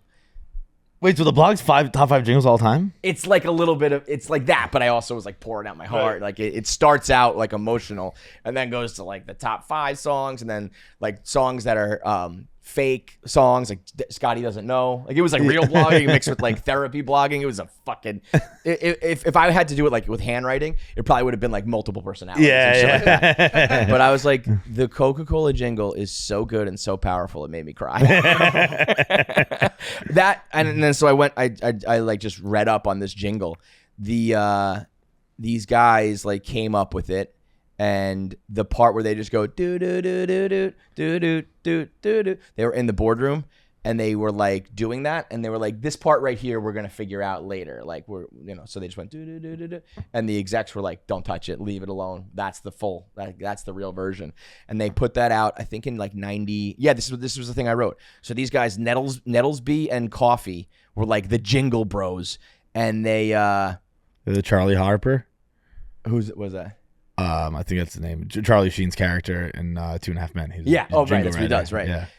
And this ran from like 92 to like 99. And then in 99, they came up with the next one, which was like also pretty good. I can't remember what that one was. But that shit is a heater, bro. I was legit thinking, I was like, if I was a musical artist, I would sample that right now and put that out and just fucking make the song of the summer. I was almost like a little nervous, but once I saw Pat, I was like nodding along. Because there are songs like that where I'm like, this is amazing, and like see the younger generation be like, this is fucking trash. But that it hit my soul. It's like, and then it was funny because I went to the comments of the YouTube channel, and a lot of them were like, this is the greatest jingle ever. But a lot of people were kind of like going through something similar. They were like, this really made me remember my childhood. And they were like, oh my God, remember when life was easy? And I was like, there's something about his song that's running through like middle-aged people and wrecking them right now. So yeah, the Coca-Cola jingle, like I always like my dad was a big commercial crier, and like I feel that in myself. And then, but I was like, if jingles are gonna start hitting me, I'm gonna have to fucking turn off the television. Man. But I have two things. First of all, that just reminded me of a tweet I saw this morning. It's an older tweet, but it's going viral today. It had me laughing out loud on the train. It says, the only lasting 9/11 memory I have is when the Budweiser ad with the kneeling Clydesdales came on during the Super Bowl, and I said, those horses are praying to Mecca. And my friend's uncle got so mad he had to go in the backyard. That's a great joke. That's fucking hilarious. And then the other thing, Mecca. That reminded me of another thing. I had, after you mentioned your breakdown, so it might have been you who spurned it, I had a dream like 2 nights later, and I dreamt the entire night, like 7 hours. And it was just me sitting in a room crying for 7 hours. Dream. Yeah. Just me in a room, like nothing on the walls, nothing, anything. It was just me sitting there. And I remember every second of those 7 hours. And I woke up and was like, all right, time to work. That's the single most psychotic thing I've ever heard. Your dream is you in a just 4 walls crying. All the walls were black. Nuts. Not white walls, all black walls. 4 black walls is me just sitting there like sitting on the floor like with my knees like this, just crying for 7 hours. And I woke up and I was like, all right, I'm good. I'm fine. Time to make the donuts. Let's go make a funny skit, folks. That is crazy town, man. That is next level nuts. I would love, like sometimes there's those, you can Google like, oh, my teeth fell out in my dream. What does it mean? Google that. I cried for 7 hours. What does it mean? It means things are going great. Google that. It's going to be like, here's the hotline for suicide. Like 59, let's go like 5710 yourself. Like you need an immediate fucking assistance here. Like I've never had a dream like that. Not only just of crying, but like where I remember so much. Like I remember, like every minute. I was conscious enough in my sleep, being like, "This is ridiculous." Yeah, just like gotta go. Yeah. What fucking time is it? Wake up, dude. Could indicate you're processing your emotions and working through. Well, yeah. Obviously. That's funny though. That's sick. But then saying Mecca just reminded me that the other day, was it Thursday night? Yeah, it was Thursday night. Whatever night NFL kicked off. We had like a client fucking thing or whatever, and I was going to it. So I was going to the Subway right by my apartment, and I stopped at the newspaper stand to get a Lucy. And I walk up to the thing, and the guy is just sitting like this at the newspaper stands in New York, and he's just like eyes closed, mumbling. And I was like, "Yo, what's up, man? Can I just do Lucy 12?" And doesn't acknowledge me, just keeps. I was like, "What the fuck is going on?" And then as I'm looking around, I see he put like a little note card right in front of like the candy, and it's like, "Prayer time, please wait." And I was like, "Oh shit, my bad. Oh shit, sorry to say something." And I took like one step back. And it's right in the corner of 14th and 8th. So like it's a pretty busy intersection at this time of day. Yeah. So I'm just standing in the middle. Like it's almost like a music video. Like everyone's just partying around me. Yeah. And I'm just standing there waiting. And 5 minutes go by. And I'm like, no, dude. I'm like, this is crazy. I can't believe I'm still standing here. I can't believe I'm in everybody's way. But I don't want to leave because like, why not? I didn't want him to think I was leaving because he was praying. Absolutely. Because I see him a lot and all that stuff. So then I just kind of moved to the side because I was like, I can't keep being in people's way. I ended up waiting for like somewhere between 5 and 10 minutes. Let's call it 8 minutes. And I go up and I'm like, "Hey man, can I just grab a Lucy 12?" And he's taking the note card down because No one's ever waited before. I was gonna say that is, John. That's the craziest thing. No, that's the craziest thing. No, I mean that. I mean that sincerely. You are so nuts for doing that. You waited 10 minutes while a fucking kiosk guy prayed to Mecca. Yeah. There's one like right down there. There's I one walked by right 100 down more. there. I again, this is like I live in the area, so You have I such issues, dude. I was like, such issues. I know it's my guy, and I don't want him to think like, oh, he's leaving because he doesn't like me praying, whatever. I don't fucking care. And so I was waited, and no one's ever waited is so funny. yeah, because he's probably sitting there going the whole time. like, what the fuck is this guy still doing here? I also didn't know how long it takes to pray to Mecca. I didn't know. No, why would you? Because if someone was doing it, I would just leave them the fuck alone. I still don't know. I don't know if I don't know how. I think it takes quite a bit. Really? I thought it was like 30 seconds. So They go up and down a bunch. yeah. Bunch Yeah. of Yeah. No, I times. lost him for a while. Oh, my God. did he? He went down? Oh yeah, he went Was he down. on his knees? Yeah. Oh my God. That's crazy. That is so nuts. I mean, at that point, I already knew what he was doing. I had already seen the prayer card sign, so like when he started going down, I was like, okay, I think we're nearing the end of it. Like we're now at the kneeling portion. It's like like post communion kneel. in Yeah, church. yeah. You know, you're almost done. Like, we just got to kneel one more time, then we're out of here.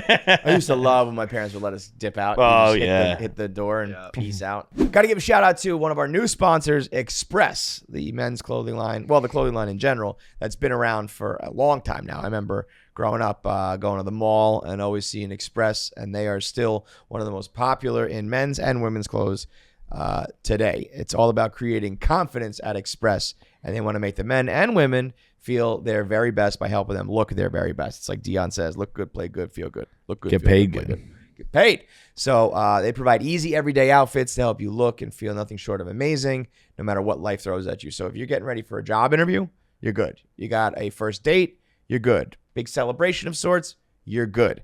They have the Express Essentials, which are versatile closet must-haves for everyday, effortless style, and they are the only pieces you need to build your ideal wardrobe. So right now, you can go and check out their fall collection. They have a bunch of new arrivals. They also have their classics. And here's some of the main collections. They got the perfect Pima cotton. If you don't have Pima cotton tees, Pima is the way. Pima is, it took a while for us to like zero in on the right type of cotton. Pima cotton. Pima is the cotton, answer. yeah. This comes in tees, tanks, polos, all of it made in the Pima. They have the hyper stretch jeans and chinos. In my opinion, they also have been circling around the pants for a while, where it was like there was jeans, and then jeans were a little too uncomfortable, and then people went with like basically sweatpants. Like that doesn't work either.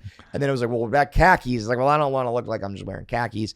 And then the stretchy jeans and chinos came in the mix, and it's like that is the perfect blend of you can wear it to work, but you can also wear it to play. And then their 1MX shirts, which are, I mean, I remember the 1MX shirts from forever ago.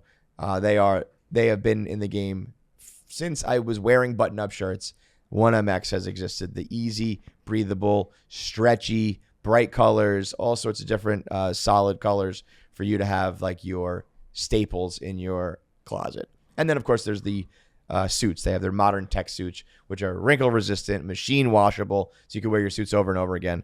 They got all of it for you, and they're going to elevate your look, and they do it easy. So right now, shop Express Essentials for every outing and every outfitting you need this season. Go to express.com and start shopping today. All right, we got this viral video of a cart girl being hit on by an old dude, which was maybe the most creepy secondhand embarrassment thing I've ever watched in my life. This poor girl wanted to die. Let's watch. Please don't thank me. Thank you. I am being dangerous. You do recognize that you are absolutely stunning, right? Thank you. Most men, I would imagine most men, especially of an older generation, they're not used to seeing such apparent beauty. No, when they see someone just as breathtaking as you, it is a wonderful thing to find someone attractive and then to have their attention, for however fleeting it may be. And so for me as a man, to see someone as stunning as you, it is exhilarating. So imagine being in your presence, being in your orbit, these older gentlemen who have never seen such beauty. I would imagine that they are just taken so aback that they become monkeys, like most men are. More into understanding why I feel what I feel. Are you doing card? Yes. But I will tell you this. If I do see you again, which I hope I do, I think I'll be around. I'm going to want to maybe one talk to more you time. more. I like being in your orbit. I Thank hope you are told on a daily basis that you are treasured. Much as I hate to say this, Bro. I'm going to miss you. I want to enjoy every moment. And I hate knowing that this moment is going to end. You have beautiful golfing in front of me. It's I have someone so beautiful in front of me right now, too.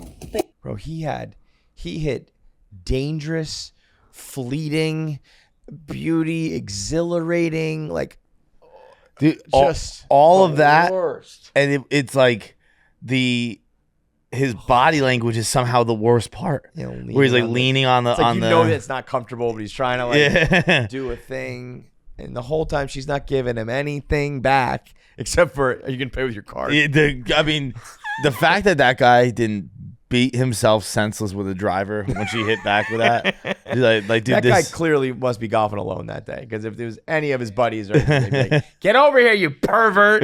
I mean, that is. Now, don't get me wrong. This girl is a stunner, and she absolutely is beautiful. And I'm sure there are old men who are like, they didn't make them like this when I was younger. But to just tell that to her face and to be like, I'm going to miss you, and I hope that I see you again. I just like being in your orbit. In your orbit? That's the other one. Fucking Orbit? astrologist guy. whoa. Like, get out of here. That is deplorable. We need to bring back shame. This guy needs to be like, do you think that guy walked away going like, fuck, you're so stupid, or no? No, I do not think I that. think he I don't might think that guy walked away and was like, I told Eric LeGrand I didn't want to get hurt. I think he might have walked away thinking like, I did a bad job of hitting on her. Like, fuck, I blew it. But not thinking like, I just embarrassed myself and creeped this girl out. I don't think that 100,000 million. I think this guy sees this video and is like, nailed it. Like, you might want to put that out on a how-to, gentleman. Like, dude, this guy sees this and he's like, I can be the next Andrew Tate. This is easy. I mean, that is, and like, she obviously, like, if a cart girl plays along, you know, sometimes they're like, oh my God. Yeah. And she was just like, okay. All right, Are you paying with card? Yeah. And then to top it off, her caption at least said, no tip. So after all that, 0 tip. He looks younger than I expected. Yeah. Like, It's like you're not enough to be like grandpa. You know? Like, I actually, now that I'm saying it out loud, like, it does feel like a guy who watches like how to be a man videos. Yep. And this probably is an Andrew Tate disciple. And it is not. I guess speaking for me, if I was a hot chick, this wouldn't make me want to fuck you. No. No. This is like borderline, like, get your rape whistle ready. Yeah. Like, make sure that there's some people nearby. It just kept going and going. I genuinely don't understand. Like, oh my God, I want to be in your orbit. You know what this had? This had a little bit Dimitri the douchebag vibes. Remember him? Not really. Yeah, you do. Remember, it was a voicemail back in the day where if I played you his voice, you would know it. Where he was just like, yeah, hi, this is Dimitri. And like, that rang a bell. Yeah, he was just kind of like she rejected him, and he just had this voice that was like, you think that you can? I can't do. Pull up Dimitri the douchebag. it was very, very like, if this guy, he was still like being quote unquote like friendly and nice. If that girl like tried to shut him down, he would be like, who the fuck do you think you are? Sort of thing like that, real quick. You'll remember this as soon as you hear it. Hi, okay, this is Dimitri. You remember this? I'm calling because, yeah, I got you. I'm sorry I was in a big rush. Yes, I remember this. Yeah. I was actually on my way to go. It's like a whole series. By this. This, I think, is That's okay. I'm Greek too. this was like a what's it called, like a spoof on it. But that all started, I think, as like voicemails like, I want to see you, and then as soon as he got blown off, he was like, fuck you. But that guy, that cart guy, thank God his face was hidden. He's got a tattoo. Yeah, the tattoo. No. Yeah, that guy, that guy's wife, he went home, and that guy's, as soon as this got passed around and his wife saw that tattoo, she was like, I don't understand like seeing something like this, and I know it's obviously out of the norm, but like, why women are cart girls? Like, I know the answers for the money and stuff like that. I was gonna say the other thing is, I don't want to sound like ignorant here because you shouldn't have to go through all that. But there is just a connotation with cart girl, and you kind of know what you're getting into in that regard. You know what I mean? Yeah, Like, I mean, I guess. Like, I wouldn't know I'm getting into it. I guess I would. I guess, like, I know fucking old guys are going to hit on me, but, like, the male version of this is, like, I don't know, you want to go swim with the sharks? Yeah. Like, not really, Yeah, no dude. fucking- For like- a summer job? No. And then if you're not getting, like, I would have thought that this guy was going to throw her like $500. Yeah. Because he's like in love with her. If but you then do all also this and then that's don't weird do- because then you're like, Well, fuck, yeah, then it's like, what am I? You can give like 25% tops because Now I feel like I gotta like do something here. I don't know why, other than I just want the money. But The opposite of this, being the caddy for a bunch of old women, is the best. Yeah. You're the most handsome man on the planet. Yeah. Just rolling around. do they tip well? Old ladies? They tip the minimum amount every single time. Every time. Every single time. Not the minimum amount, the standard. The every right single amount. time. Yeah, They're yeah. told, and that's what they do. And Yeah. but like guys will rather like cheap out on you, or they'll tip you crazy. Like it's one or That's the other. interesting. They'll base it off your performance and shit, like losers. Fuck that. Yeah, it is weird. Like when with a guy, I guess it's because always like the threat of violence isn't there. Yeah. But like as a guy, it's awesome. Yeah. You're like I've done the fucking pedicabs in Newport, and I've worked on like tour boats in Newport where I was just like the drink guy, and like it's unbelievable. But again, if push comes to shove, me and you in a dark alley, I'm walking out. Hey guys, how you doing? So I just have a quick story. Wanted your opinion on it, really. So I work at a nice restaurant down the shore, very nice steakhouse. A lot of athletes go there. Dave's been there. Jersey Jerry's been there. Very nice steakhouse. Eric LeGrand was there one day. He was with 5 of his buddies. I'm talking to him. I'm actually taking care of him. And I go, hey, Eric, good to see you. You still do that flag football tournament at Rutgers? He's like, no, not really. We don't do it anymore. I'm like, oh, that's where I met you. Yeah, I was just wondering if you still did it, whatever.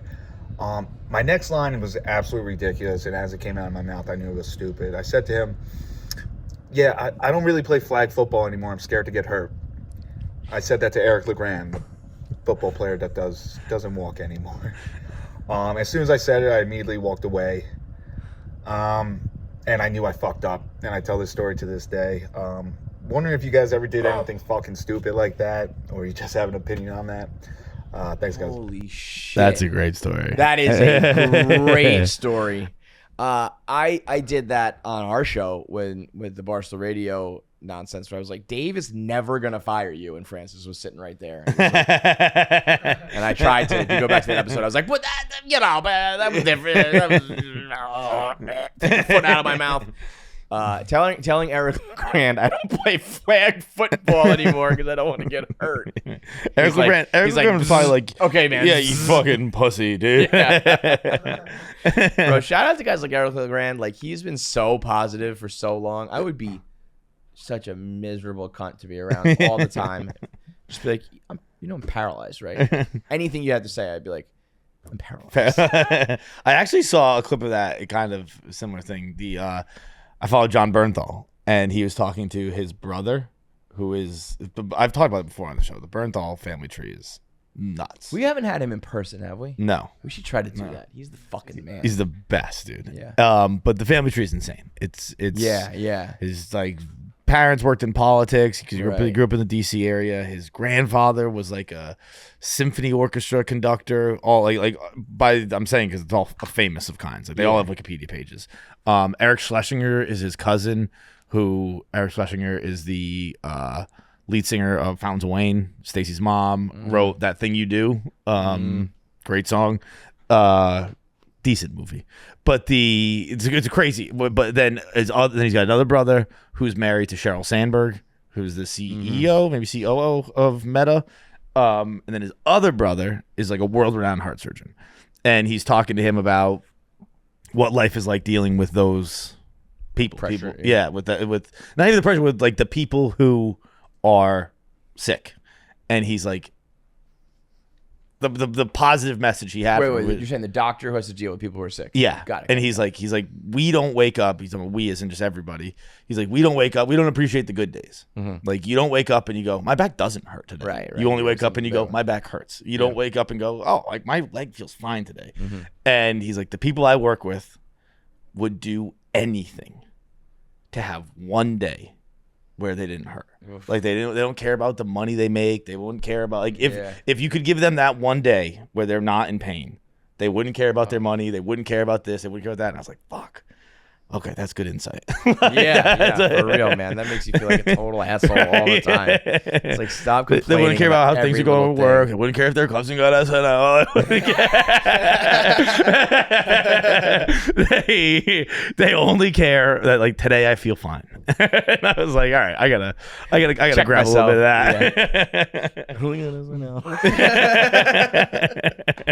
that. This is one of those things too where I keep telling myself, I'm like, I genuinely don't care. Like that wasn't something I wanted. But then I'm like, talk about it an awful lot. Bro, I would love to talk to Jane. That'd be so fucking funny.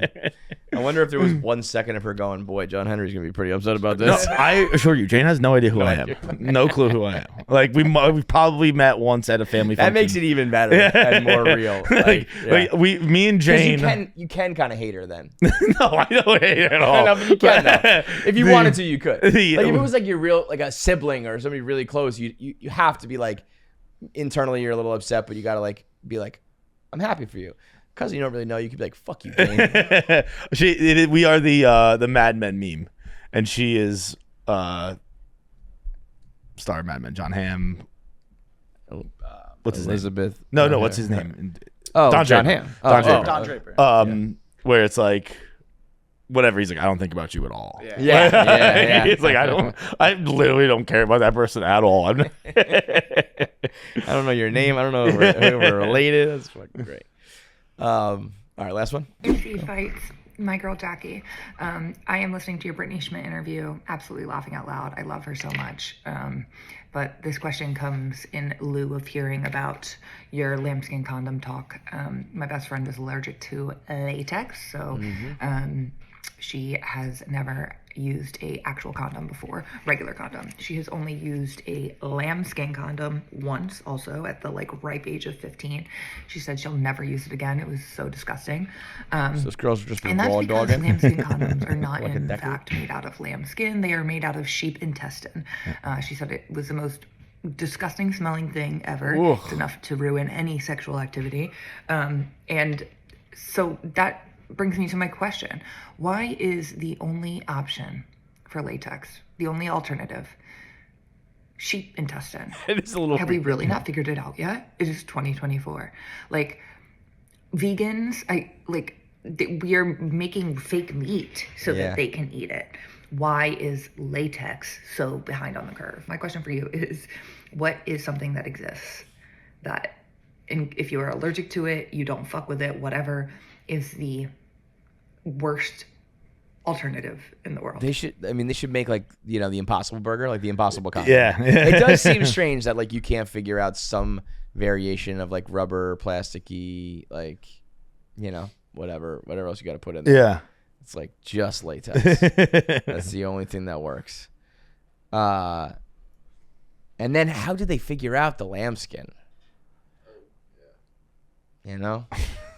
That's the real problem. I got a pretty good idea. Someone was fucking it. Couldn't get it off. Oh, you think they were fucking it? Yeah. Oh, that's interesting. That's a good. What were you thinking that? I was thinking that. I was thinking if somebody like just used it in the moment, like fucking had Just, like lamb. I guess I'll use the entrails of this dead animal. over Yeah, here.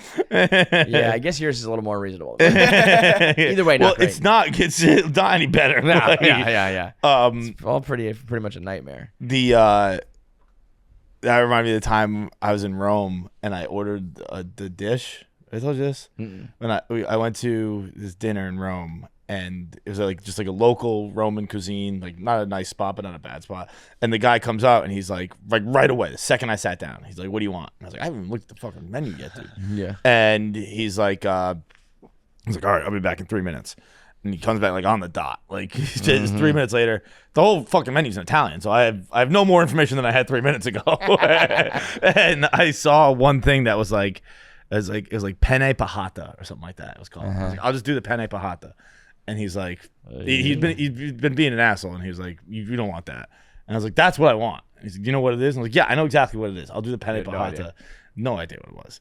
And he brings it out, and I take my first bite, and I was like, boy, it tastes a lot more like rotten milk than I thought it would. And so under the table, I Google like penne pahata, or again, whatever it is. It's something like that. And it's called the Forbidden Roman dish. And it was like banned from Rome until like 20 years ago. And it is little pieces of penne, but mostly, because I didn't notice anything looking at it, mostly it's chopped to the size of penne, the intestines of an unweaned calf, and stuffed with cheese, stuffed with like a rotten milk or something like that. And then, but then I was like, well, I don't fucking want this guy I don't want him to come clean it up and be like, told you. Yeah, yeah. So I just got had you, to bitch. eat the whole You ate it? I just fucking gutted the whole thing. It was terrible. Bro. Terrible. What's wrong with this guy? Out of spite. Yeah. That wasn't like an embarrassment. That was like, I don't want this guy to have the upper. He clearly, I get he that won this part, exchange. I don't want him to know he But won to it. the extent that you'll eat a cow stuffed cheese intestines is fucking crazy. The fact that you'll wait 10 minutes for Mecca prayers, the fact that you'll eat disgusting dishes for these random people, like there's something so wrong with you. I just didn't want to know he won. You know what it is? He played up in sports. He played up in sports. That's why I'm not putting my 7-year-old with a 9-year-old. They're gonna end up like this. This fucking guy. I don't want Keegan to wait 10 minutes for Mecca prayers. Jesus Christ. But the worst thing with an alternative is kind of more the question, right? Yeah. So the alternative exists. Yes, I guess so. And it's like, that's the best you can do. That's a tough one, just because I don't really like. It's hard to. I don't.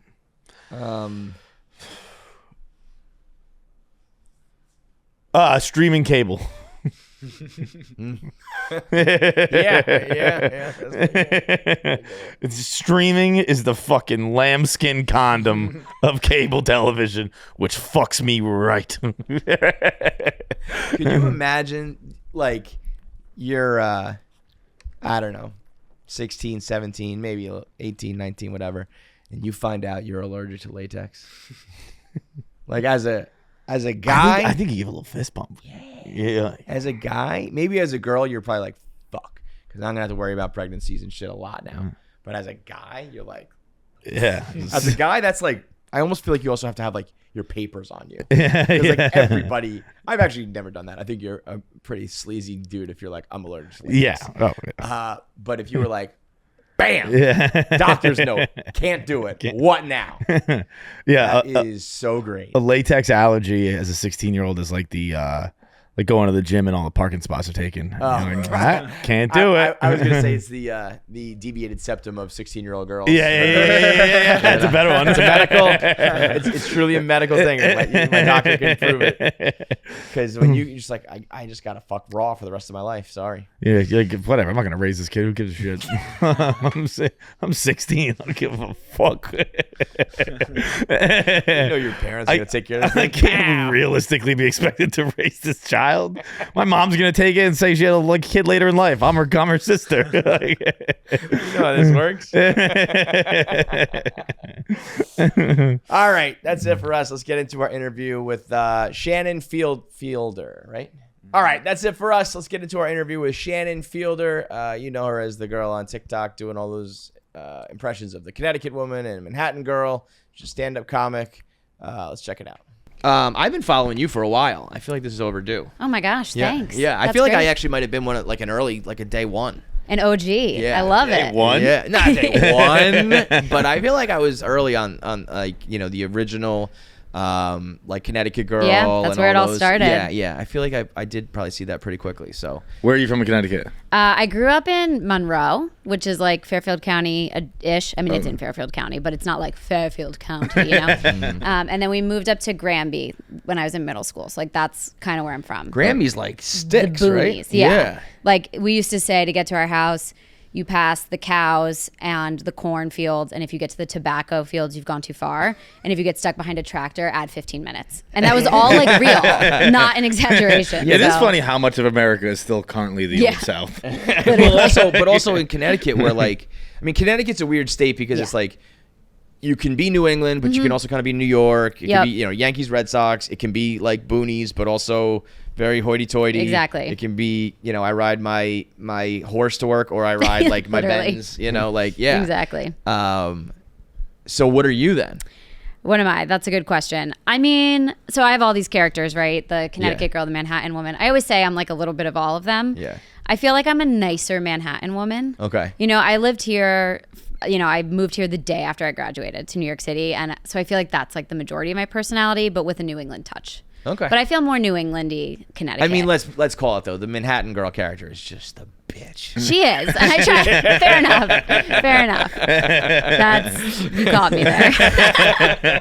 So I like how you threw the I'm a nicer. Yeah. Like, I don't think it happens to ladies. I think if you throw out I'm a nice guy, you're a psychotic. You're not a nice guy. You're an absolute fucking creep. Yeah. No, but there is something funny about those.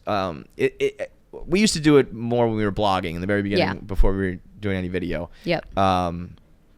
When you find like a relatability, like, and everyone goes like, yes, that's right, And I think those videos, yours specifically, but it's kind of a genre on the internet, if you will. People are like, everyone from Connecticut sends it to all their Connecticut friends. And then when you do Manhattan, everyone in Manhattan agrees. Exactly. But you do have to know it. Like, so Connecticut and Manhattan, but when you do some of these other places, are you just going off of? No, I have a rule for myself. I won't take on a character if I don't have a firsthand friend, somebody, family member who has lived in the place or lives there now that I can ask the more intricate questions, right? Because anybody can Google like 10 bars in New York City to name check, and that's not going to feel authentic. So for me, it's obviously about like the things that you can cite, like the restaurants or just like the weird turns of phrases that every city has, but it's also about personality traits.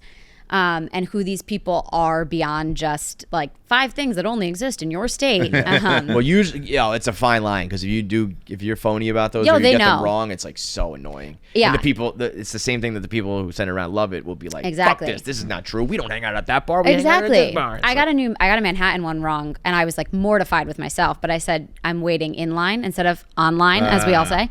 And I just wasn't thinking, and the hate in my comments was just like, we don't say that. I was like, I'm sorry. Online is, I have been just getting bombarded with that for 20 straight years. It's taken me 20 years to realize, like, you're not talking about signing into AOL. Really? It did take me 20 years. But you're a heavy inline guy? But then they also say to me, they're like, you're not on a line. I'm like, you're not in a line either. This is all fucking a line. But I'm on a line. No. Okay. See, this is all made up. It's a good argument. It's a good argument. It's like you think of it as like you're in it on this way. I think of it as I'm on it on like the ground. I think I'm in the middle of a sandwich. You're the. Like, I gotta get in front of me. I gotta get behind me. I'm the fucking burger. I'm in a line. Right no, now. I think of it as like if there was a painted line on the ground, we would all be standing on it. Yeah. But my thing is physical and exists. Yours is.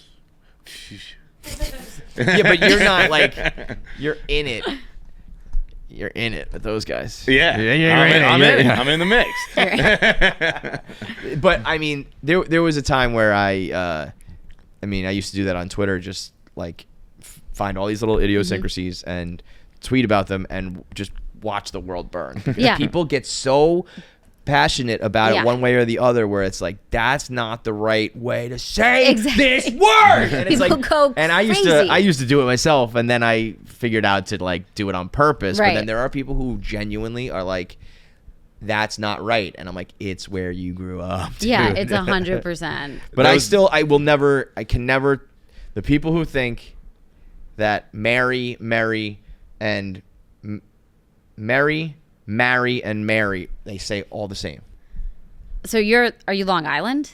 I'm from the Bronx. The Bronx, okay. But I'm more. I think anybody around here though. The tri-state if you area. say like I think you're one of them, right? What? Aren't you? Like say you're going to you're engaged and you're gonna have the marriage with the mother of Jesus. Say that. I'm getting married to Mary. Yeah, married to Mary, Mary. yeah. It's fucking insane. Mary, and it's yeah. going to be a merry time. Mary. And it's gonna be a married time. 8 drinking be No, Mary. so you kind of did marry. There are people who will yeah. say marry, marry, and marry for like all those 3 words. I think Or I might. Do you? I think I might. Yeah. Oh, maybe I'm the weirdo. I don't know. but, No, I hear what you're saying. Like to say like Merry Christmas to Mary. Yeah, You know, it's Merry a different- Christmas. I'm gonna marry you. I don't know. Is that the same? When, Does it I, sound when the I hear same? people just go like Now I Mary, can't- Mary, Mary, Yeah, I'm like, once you start thinking about it, I'm then you're like, like, is why can't Mary you a crazy? word? I don't know. but there's a whole, you'll get a reaction every Yeah. single time. Do you find though like it gets stale, or is it very? I'm always struggling with like. We've had this show for so long, and we've talked about a lot of these jokes and done a lot of these hypothetical questions Yeah. and shit. And I'm always like, we've done that, but we Yeah. did it like many years ago, and there's a whole new audience and a whole new generation that like haven't heard Right. Mary, Mary, Mary. You know? Yeah, no, I struggle with that sometimes with like even so I did last year Manhattan Woman Goes to the US Open, which is happening right now, and I was like, do I repost it? Do I like make another version of it? Like I just did it, but there's all these new people that follow me now that definitely didn't see it. Right. I feel like I have at this point enough characters that at least for myself I keep it interesting, where if I'm like bored of doing one character, I'm like, all right, I just won't touch her for a minute. But it's really hard to know. I love how you call it her. Like, Yeah. Oh my god, I really pull it think out of of the them closet, like different people. like, yeah. Like, Do they they have names or no? No, they don't. Which Okay. sometimes is hard because now I do stuff where they talk to each other, and Yeah. I can't say like, hey, Jessica. blah. Yeah, I'm just like, I think you gotta should start find naming good You really have it separated. Like they'll talk to each other. Oh no, they. Yo, you're a psychotic. You I are a literally- schizophrenic. I have 100%. mental- yeah. This is a whole new interview now. No, it's crazy, and they all have worlds. They all have husbands. They have Like I've populated that it. you tell the world, or it's just all up here? I mean, most of them. If I haven't told the world, I probably haven't thought of it yet. But like Colorado girl has a dog named Breck who appears. Okay, and but like you do say Boston it. girl has a friend Maureen who shows up in like every Right. single video. Right. Um, You're borderline like like nuts. George R. Martin building a world. You're building like the Lord of the Rings world. There's places it's like and sorority names. Game and, of Thrones. Yeah, no, Wait, it but is so crazy. to be clear, all their backstories that exist. Yeah. They come out in video. Yeah, it's for not sure. just It's you. not like I because just if have you're just this, like, keeping them up here, creepy- No, that would be that would be insane. nuts. No, that would be nuts. But I have to keep like track. Maureen has a name, Yeah. but like the girl The Boston girl does doesn't. not. That's Yeah, very because she funny. has to be anybody. You know what I mean? Yeah, I want okay, I anybody get that. to. So everyone has a Yeah. Maureen, but Yeah, exactly. Okay. And it is funny how like at this point now, some of my fans are like audience members w'ho've been around for a long time. My Mm-hmm. day ones will sometimes comment things like I'll do a video about Boston Girl and they'll be like, "Where's Maureen?" And I'm like, "Oh my god, I do can't you believe do it know in your this. act though, or is that just you keep So I separate? do a little bit. So they're not the same. My stand-up and my online presence, to me, they're two totally different entities. I'm not like some people do character shows, which is amazing. It just wasn't for me. Yeah. That's not what I wanted to do on stage. And I started as a stand-up. Oh, okay. The social media came after as a response to the pandemic when there were no Right, comedy everybody clubs. did it. Yeah. And so I do a little section where I do like a quick, it's probably like 5 minutes towards the end of the hour. And I do a new one in my new show that I'm touring now where I like bring the girls in and I have them Cool. each react to one, how they react when they're jealous of their husband or something. And I show, 6 or 7 of them and that's it. It's like enough to whet the appetite of the audience, but not so much that it's like, okay, we've seen this on social. We don't need to Right. pay to see this. In Yeah. I get person. It's a fine line. People want. Yeah. They want what they want. What Exactly. they see. But then there is some level of like, I can't just do this. You can't. It's like doing. You are doing an impression, Right. but it's like if you just have one impression that you Right. always do, it's like eventually you gotta move around, Right. move on from it. This is gonna feel. Oh, I was just gonna say this is gonna sound like hubris for me to even compare myself to this, but it would be like going to a Springsteen concert and not hearing "Born to Run." Yeah. Like Yeah. you Right. want to hear all the So deep cuts and new so the stuff. headline's gonna Yeah. be Shannon compares herself Fiedler. to Exactly. Bruce Springsteen. Greatest rock and roll artist of all time. Yeah, you gotta play the. That's Exactly. the encore. That's the end. But you do Exactly. sprinkle. You gotta the new have shit. something. When we started doing live shows and we kind of like had it wasn't a big production by any stretch of the imagination, but we tried to do a very unique thing. We tried Yeah. to not do this show there. And I remember after like one show in Philly, we had like a little meet and greet after, And like we didn't do the voicemails, which is like kind of like the lifeblood of the show. And people were like, "Why don't you do voicemails? Just do and I was the like, show." Yeah, they're like, "Can you just do That's the why show?" we're here. And I was like, I mean, fuck, okay. we probably dropped the ball in the sense of Philly was probably not the place to like experiment a little bit, but also we were doing like little bits about like them and kind of like poking fun, and they did not like that. Well, see, this They is were why not into that. I had to do a Philly girl once to drive ticket sales for a Philly show, and I like studied, okay? And now people are like, "Why won't you bring her back?" I'm like, "Cause I'm terrified of you." Because like if I get anybody else wrong, people are gonna like be me. I don't know. I feel like the Philly community is gonna like come at me and be like, "You don't fucking know what you're talking about." So I respectfully have retired her. Right, you make say the wrong cheesesteak joint or something like that. Oh my God. Although if you can do that Delco accent, I'll laugh at that every fucking time. Oh, it's so good. There's that one woman that does it. I don't know if you get her. She does like Philly mom. No, it's we the have funniest Roan thing. who does Philly. Yeah, a guy here does it really it's good. So water. It's so good. Water is tough. Home and phone. Home, is- yeah. I have a very off-topic thing to say real quick. When you hear a word, like it's kind of obscure, do you spell it in your head? Like when you just said to whet their appetite, I went, she means WHET.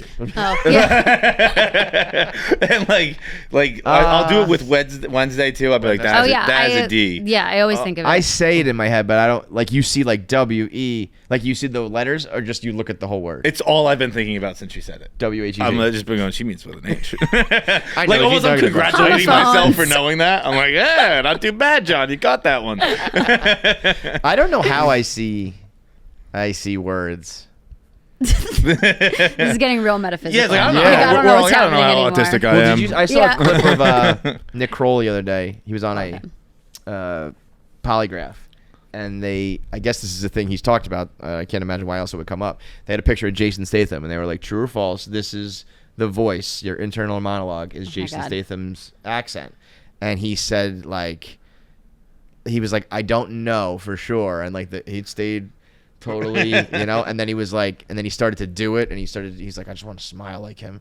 He's got that little smile, and he starts doing the accent and everything, and the polygraph stayed like true the whole time. So I guess Nick Kroll's internal monologue is Jason Statham. That's fucking That's sick. cool. Yeah, that's awesome. What a fun way to go through life. I wish, but you can't. It's just like my own voice in my head. pretend Yeah, that. no, you can't make that up. Like if it's happening, cool. Yeah. But you can't be like telling your brain to sound like Jason Statham. That's like giving That would be yourself a crazy. nickname. Yes. It's not cool. Yes. Yeah, you can't do it. Your internal monologue is what it is. Whose would yours be? If you had to pick. Francesa. Like Francesa. Francesa. I was gonna say Doc Emmerich. I mean, I feel like it has to be Morgan Freeman. Morgan Freeman. You It's always know? a classic for Classic. voices. Yeah. And also having a great internal voice. Like I already hate hearing my voice. I have a shit voice. Let's work on my external But voice. Yeah, exactly. I'm like, if you guys could Gotta hear start. how this sounds in here, it's way better. Seriously, it's so much funnier and so much better. Every thought of mine is great until right here, and then Yeah. it becomes a mess. Yeah, that is going from when we used to write to people hearing our voice Oh, yeah. or seeing our face. It's like people used to like Different. my writing, and then they were like, I want to punch you in the fucking face. I was like, oh. Where did this I come was like, from? I'm literally saying the same words. just read it. Bill Simmons is the biggest one. I know. Bill Simmons, I was People just as guilty. hated him. When Bill Simmons started doing podcasts and stuff like that and being video, I was like, dude, go back to page 2. He made the right career choice, but I know, but it was a real, like, he just powered through it. Yeah. But it's definitely like, oh, you guys, okay, you don't like me. You just like my words, not my face. Do you have mostly female subscribers or female followers? No. No. It's pretty like 40, 60, 50, 50-ish actually. Really? Which was a big surprise for me. Yeah, that's great. I think what I've found through live shows is that it's a lot of couples. Yeah. Like boyfriend, girlfriend, married couples, whatever. And a lot of times it'll be, oh, my husband or my boyfriend found you and sent this to me and was like, this is you. And as I've started to do more stuff too about like being married and what that means Yeah. and like how Are you annoying married? I am. I got married last year and just thinks how annoying I am to my husband Mm. and how annoying he is to me. And I find that that's like very relatable for Yeah. both sides. I asked because we have a little, seems to be brewing here, a little issue outside, that Tommy has never seen Veep, and he's never seen it. The explanation he gave, which I get to an extent, is he can't relate to female leads. Oh. Well, like, yeah, you're not supposed to relate to her. Just watch the fucking story. Yeah, It's like, I can't relate to the vice fucking president, dude. Like there's a million things. I get what he said. Like there's sometimes I thought will he like was a gonna show say more. that Veep is a chick show or something like Yeah. that. This is not as bad as that, but that's pretty fucking bad. That's not great. Julia Louis-Dreyfus is like the goat. Also, Yeah, but like she really is. if you watch Veep, Tommy's Tony Hale. Tommy has Yeah. a very main character he can relate to. Totally. And it's not a good Tommy's one. Gary. Yeah. Like it's to a T. That's not great. You don't want that. Interesting. She's unbelievable. Yeah, she's People amazing. forget about squeezed in between there is the Adventures of Christine. Yeah. That had I like 3 syndicated 10 seasons. shows. Oh, I Yeah, don't that's even know great that. shit. Yeah, the life and adventures of Christine, something like that. Yeah. Oh wow. I don't even know I'll the have to look title. it up. Right. And it was like in between Seinfeld and Veep, and Yeah. and it did like many seasons. Yeah, it was, like, it's wildly To successful. have 3 shows She's- in syndication is She's so great on everything. Like when she guest, like on Arrested Development, when she comes Oh, in as like the blind lawyer. The blind lawyer is right. Iconic. Justice is blind. It's just so good. that show. To That me, show's the What's best. your favorite show ever? Favorite show ever? Ugh, that's a tough question. Are you a avid TV watcher? I am, yeah. So like, there's a lot of options there. I mean, this is so girly, but Gilmore Girls is definitely That is like my go-to. There's a lot of shows that I can watch. Like I watched Desperate Housewives with my Yeah. mom for a while, and like some of those like This Is Us and Yeah. Parenthood, and a lot of girly shows that I watch. Yeah. Gilmore Girls was like, I don't think I can do that. Yeah, I found It's that one fair. hard to relate to. It's fair. You also have to like. Fair enough. I get that. No, I've actually Yeah. never seen. That's the one. It's good. Melissa McCarthy. Is in Yeah, it? yeah. That's like her first. I think it's her first thing, and it's very different than like the kind of comedy shows now. She's Melissa Yeah, McCarthy? she she's plays she's the not best one of the friend. main people. Okay, I was gonna say The, it's like, the dark chef. hair girl Yeah. and Alexis Bledel and Lauren Graham. Lauren Graham. That's Graham. right. Lorelai and Rory. I yeah. also think that was early enough. That was back when I was like, I'm not watching that. Yeah, 'cause no, it's a for chick sure. show, Like you that's know? like you're in like your prime teenage boy phase. Right. We can't watch a show about women. I want Entourage. Yeah. I don't want One this. of sports for the Exactly. 10th time. Exactly. That's it. Yeah, and then like there are shows now that people would call like guilty pleasures that I'm like, I don't feel guilty. This You'll is be like, fucking what? great. Like I'm a huge Love Island guy now. Yeah. I'm a huge Love Is Blind guy. I'll watch I'm trying to think of a scripted one that I watch. It's pretty girly. I watched Bridgerton. Oh yeah, it's good. It was pretty, It's fun. you know.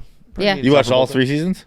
No, I kind of like jumped in midway through. I mean, you know, I'm not doing this by myself. I'm Yeah, doing yeah. this for the girl. Exactly. If I sat down and watched Bridgerton by myself, like, fucking psychotic. Different story. But it's I think, you know, finding I think the most important thing in modern day relationships Is having a show. is or just matching television wise. I agree. Having a show is the pinnacle of that, Yeah, where you yeah, yeah. both get it. But like You have as to. long as you can somewhat match, where it's Yeah. like I will watch some of like the Kardashians and you watch some of the games, and then we both like this Mm-hmm. Yeah. show, or and also just being like, what are we doing tonight? I want to watch like 6 hours of television. Yeah. You too? Great. You know, like if you're like, perfect. oh, I don't want to sit on the couch and veg out. Like Yeah. I think your relationship's doomed. It's not gonna work. If that Yeah. doesn't match up, you're fucked. Agreed. But I when try it to does have match, a- it's a drama and a comedy running at all times. Like one like for hour the lo- relationship or for Yeah, you? yeah. Like that we can tune into. Like, do we have a half-hour comedy in us, or do we like are we gonna watch? Yeah, it? yeah. So What are we doing right now? right now, Modern Family, which I've never watched all the way through. Oh, so you got I a- think you that got a might be the bunch. best comedy of all time. It's up there. Unbelievable. It's up there. We're getting close to the end, but I mean, I'd always like seen episodes. I didn't live Yeah, under a yeah. rock, but it's unbelievable that show. It's so good. I have that gets a little bit of an- one person I follow who hates, and it's not like a big account or anything Hates like it? that. Hates. She still talks about it to this day. She's like, I can't believe that ever won an Emmy. That show sucks. That's such I'm a like, bold it's opinion. honestly just like a person I know from Boston. Oh, it's yeah. like, Oh, from Boston? Like she's tweeting Yeah, it to well, nobody. that'll do It's it. Yeah. it's just like every day. Like, Those are the people By the I way, respect Julie the most. Benz is a bitch. Yo. Yeah, like right. I just respect that something more out. than anything. Yeah. The trolls who get attention, I'm like, you're doing this for the attention now. Exactly. It's the trolls who nobody's watching. I'm like, you earn like You have a fucking bone to hate pick. it. Yeah, you hate Modern I Family is a hate weird those one. to hate. sailing bags she wears. Like, they're a little taste of Newport where she went to high school. Who cares? I think Modern Family gets a little bit of a knock because it's like a family sitcom. Yeah. You know, And it's a then half-hour sitcom. It was on media Yeah. cable, whatever. and so people like don't respect it. You but forget. It's fucking funny. It's so good. Yeah. Particularly compared to like the Emmy nominees these days for comedy. Yeah. Like that's Well, The Bear. That's got more laughs in Yeah. one commercial break than it does. It does. The Bear being comedy is just so. It's such an archaic, like it's just- 30 it's minutes. a loophole, and it's a dumb. Yeah, it's crazy. To me, it's like it offends me. Yeah. It's It's the only not- thing. I mean, I'm there's finally funny offended by moments. something. It's like we're all just agreeing to call this a comedy. Yeah. So I that it feel- can be nominated for Yeah. so we can be in the category or whatever the fuck reason they do it. Like crazy. I was an early adapter of like, I don't really like this show. Yeah. And I was very much in the minority. And now it feels like the tides are turning a bit. And Yeah. now I really feel bad because I love the cast. I Yeah, just they're don't so really, good. I just don't really like the show. Like I love the cast. I think they're we all still so are cool. very much the minority though. You I don't like think- it either. I don't like it. I liked season 1 and 2 a lot. I was saying I said season I 3 don't know started if to I would have turn. finished season 3 if I wasn't already invested. Yeah. It People, lost me. people did not It like lost me. that. Season 3 there was a bit of a tide turning. Yeah. It was in what regard?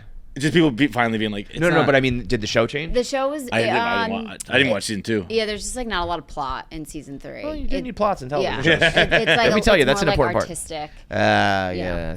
So wait, you're Season 2 watching though, Modern good. Family. Yeah. And what else is on the? Well, we on were the watching schedule? The Bear, which I refuse to call a comedy.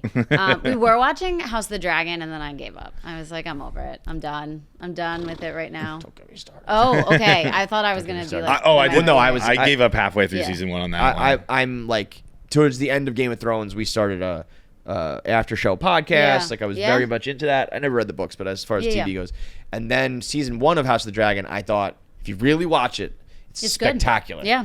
And then beginning of season 2, I was like, okay, all right, we're kind of getting there.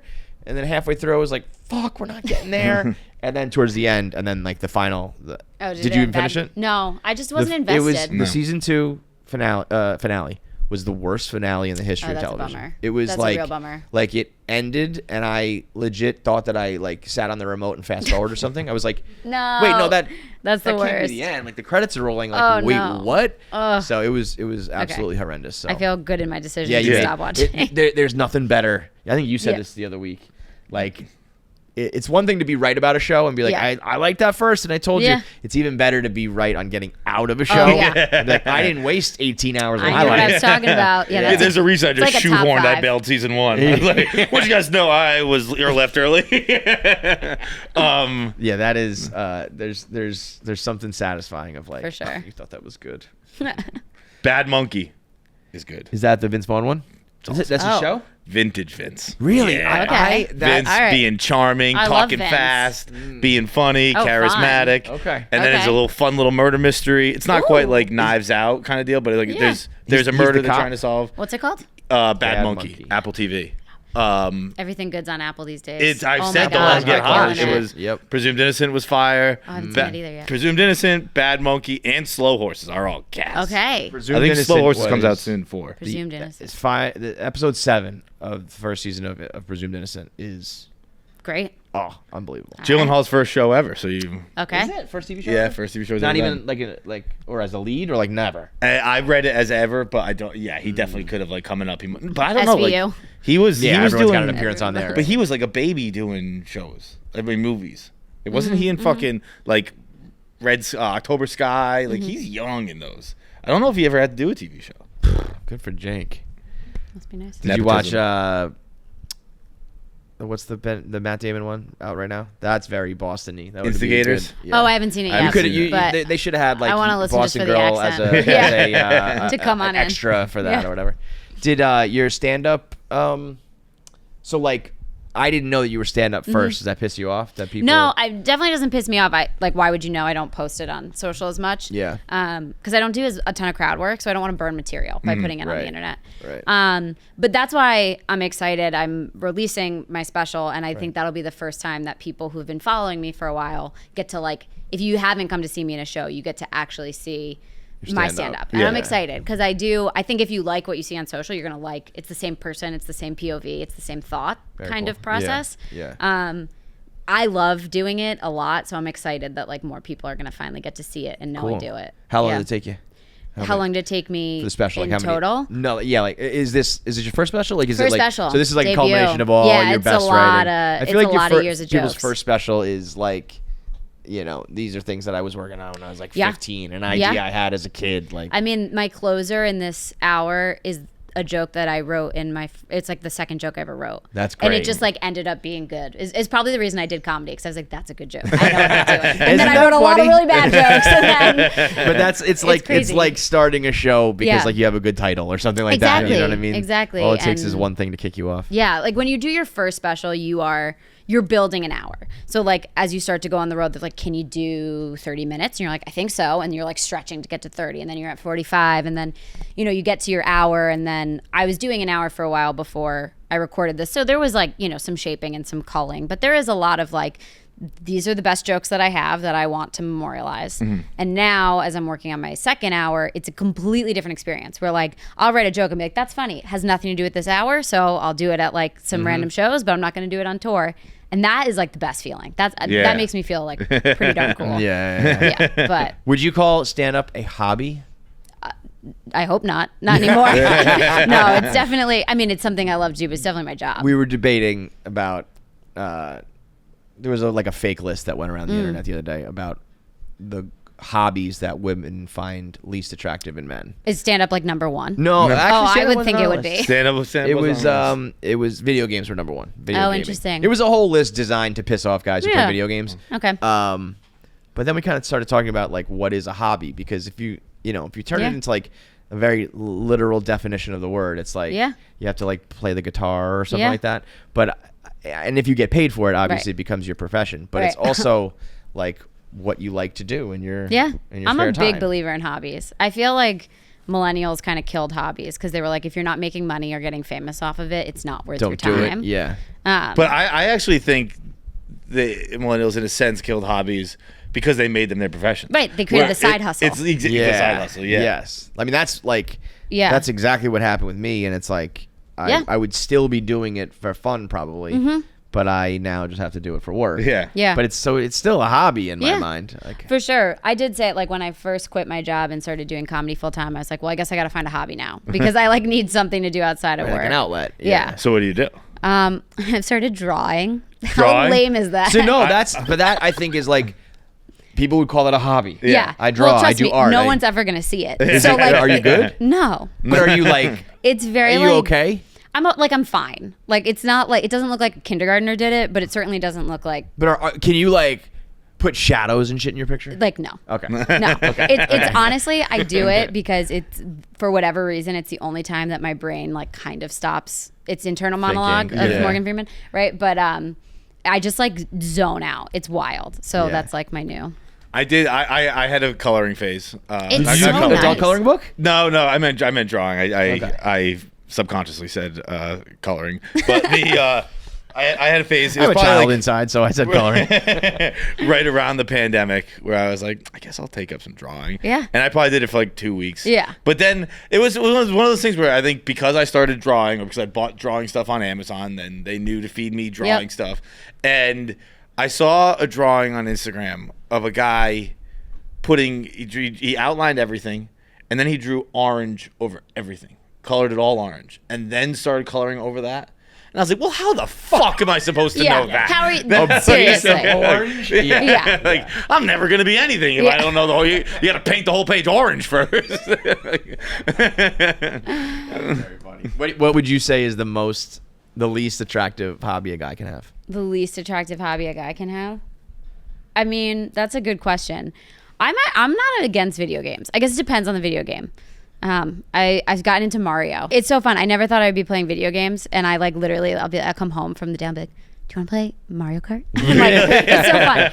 That is television is a Yeah. big thing. If you can play video games with your girl or guy, and it doesn't end up, it's also like you don't play enough that like you ruin it for the other person. It's like, hey, I play this with my girls or I play this with my guys, and now you're encroaching on it. If you can find a way and you can coexist doing video games, that's a whole other level of like relationship nirvana.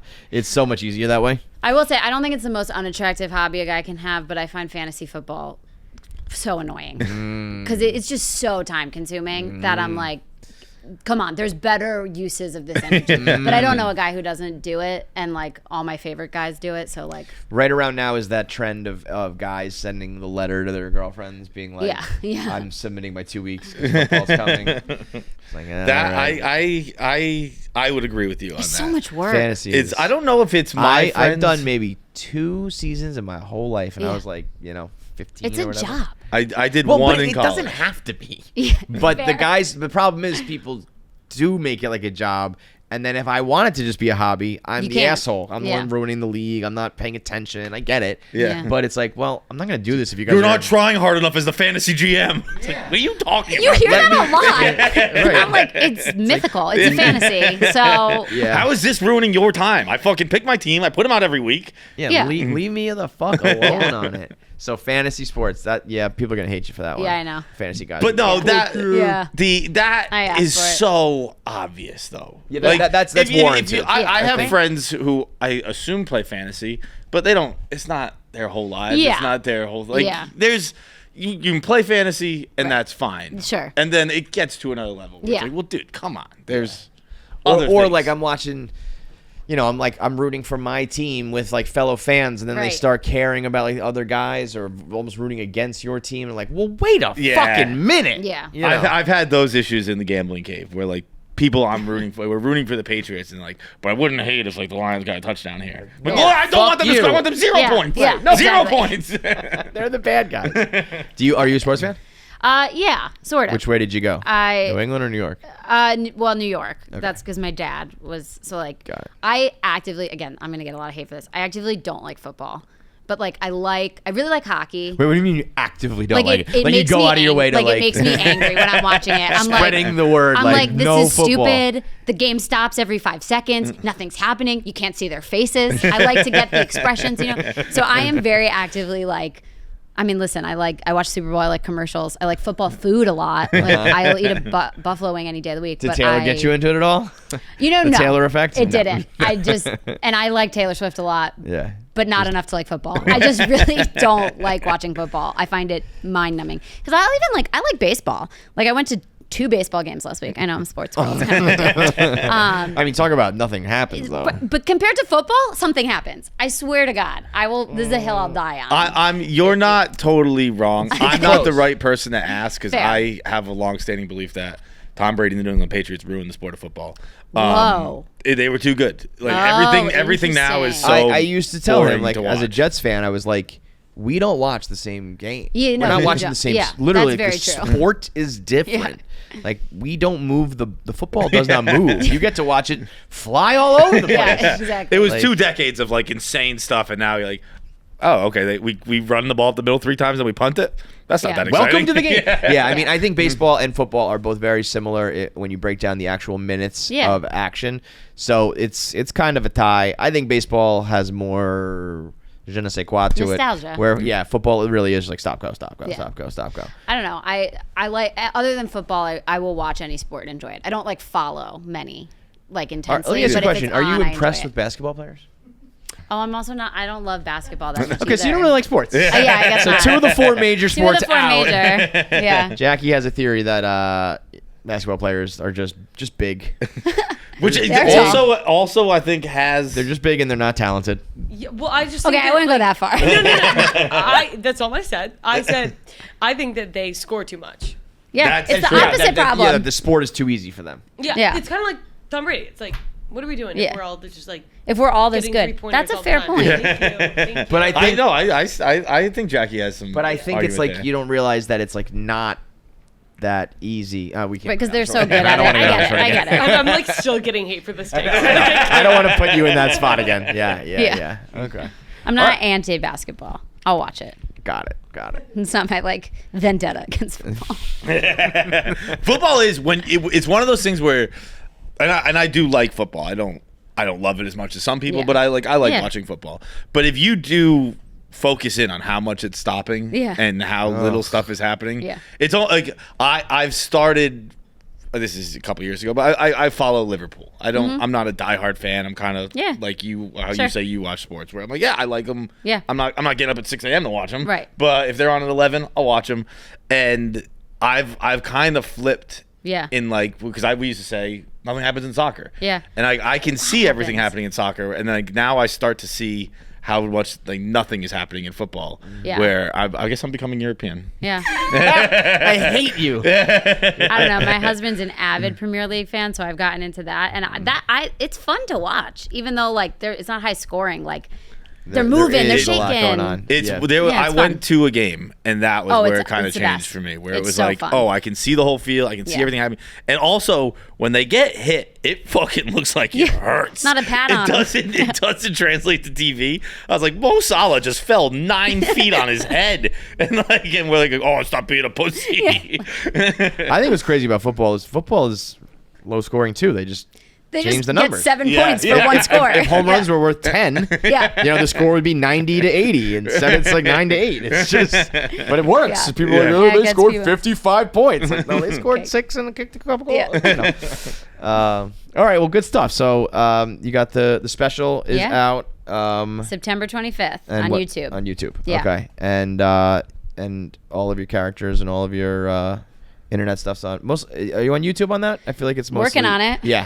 YouTube's a YouTube, fucking growing bitch. the YouTube. It's Yeah, a grind, man. Yeah, it really is. But all the others, All right. Instagram. What are the Boston references? I want to see if I still know it. Oh well, definitely the Pats. Tom Brady. Okay. They didn't cheat. That's a big one. That's a big one. And the Celtics, of course. Sam Adams, Dunkin' Donuts, Rotaries. I think Sam Snow Days Adams in the Common. beer, not Sam Adams Sammy. the beer. Yeah, not the. Or did you mean Sammy Adams? Yeah. My brain went to the founding fathers. No. Don't worry, you went to college. I didn't. Yeah, well, you know who I heard a lot of in college? Sammy Adams. Sammy Adams would be a good addition to the character. I'm not going to tell you to do your Boston job. boy. He's but if coming you in ran nice. around singing Sam Adams, it would probably Matty be Trump! Boston boy. Oh my God. Great stuff. All right. Well, thank you. We Awesome. appreciate Well, it. thank you guys. This was so fun. Thank you so much, Shannon. Awesome. Appreciate it. All right, big thanks for watching. If you made it through this whole episode, that means you should be subscribed. There's so many of you out there who watch and don't subscribe, so make sure you are a KFC Radio subscriber. Make sure you get all the content when it drops. Click that button now. I have 9 fingers. I'm still subscribed. It's that easy.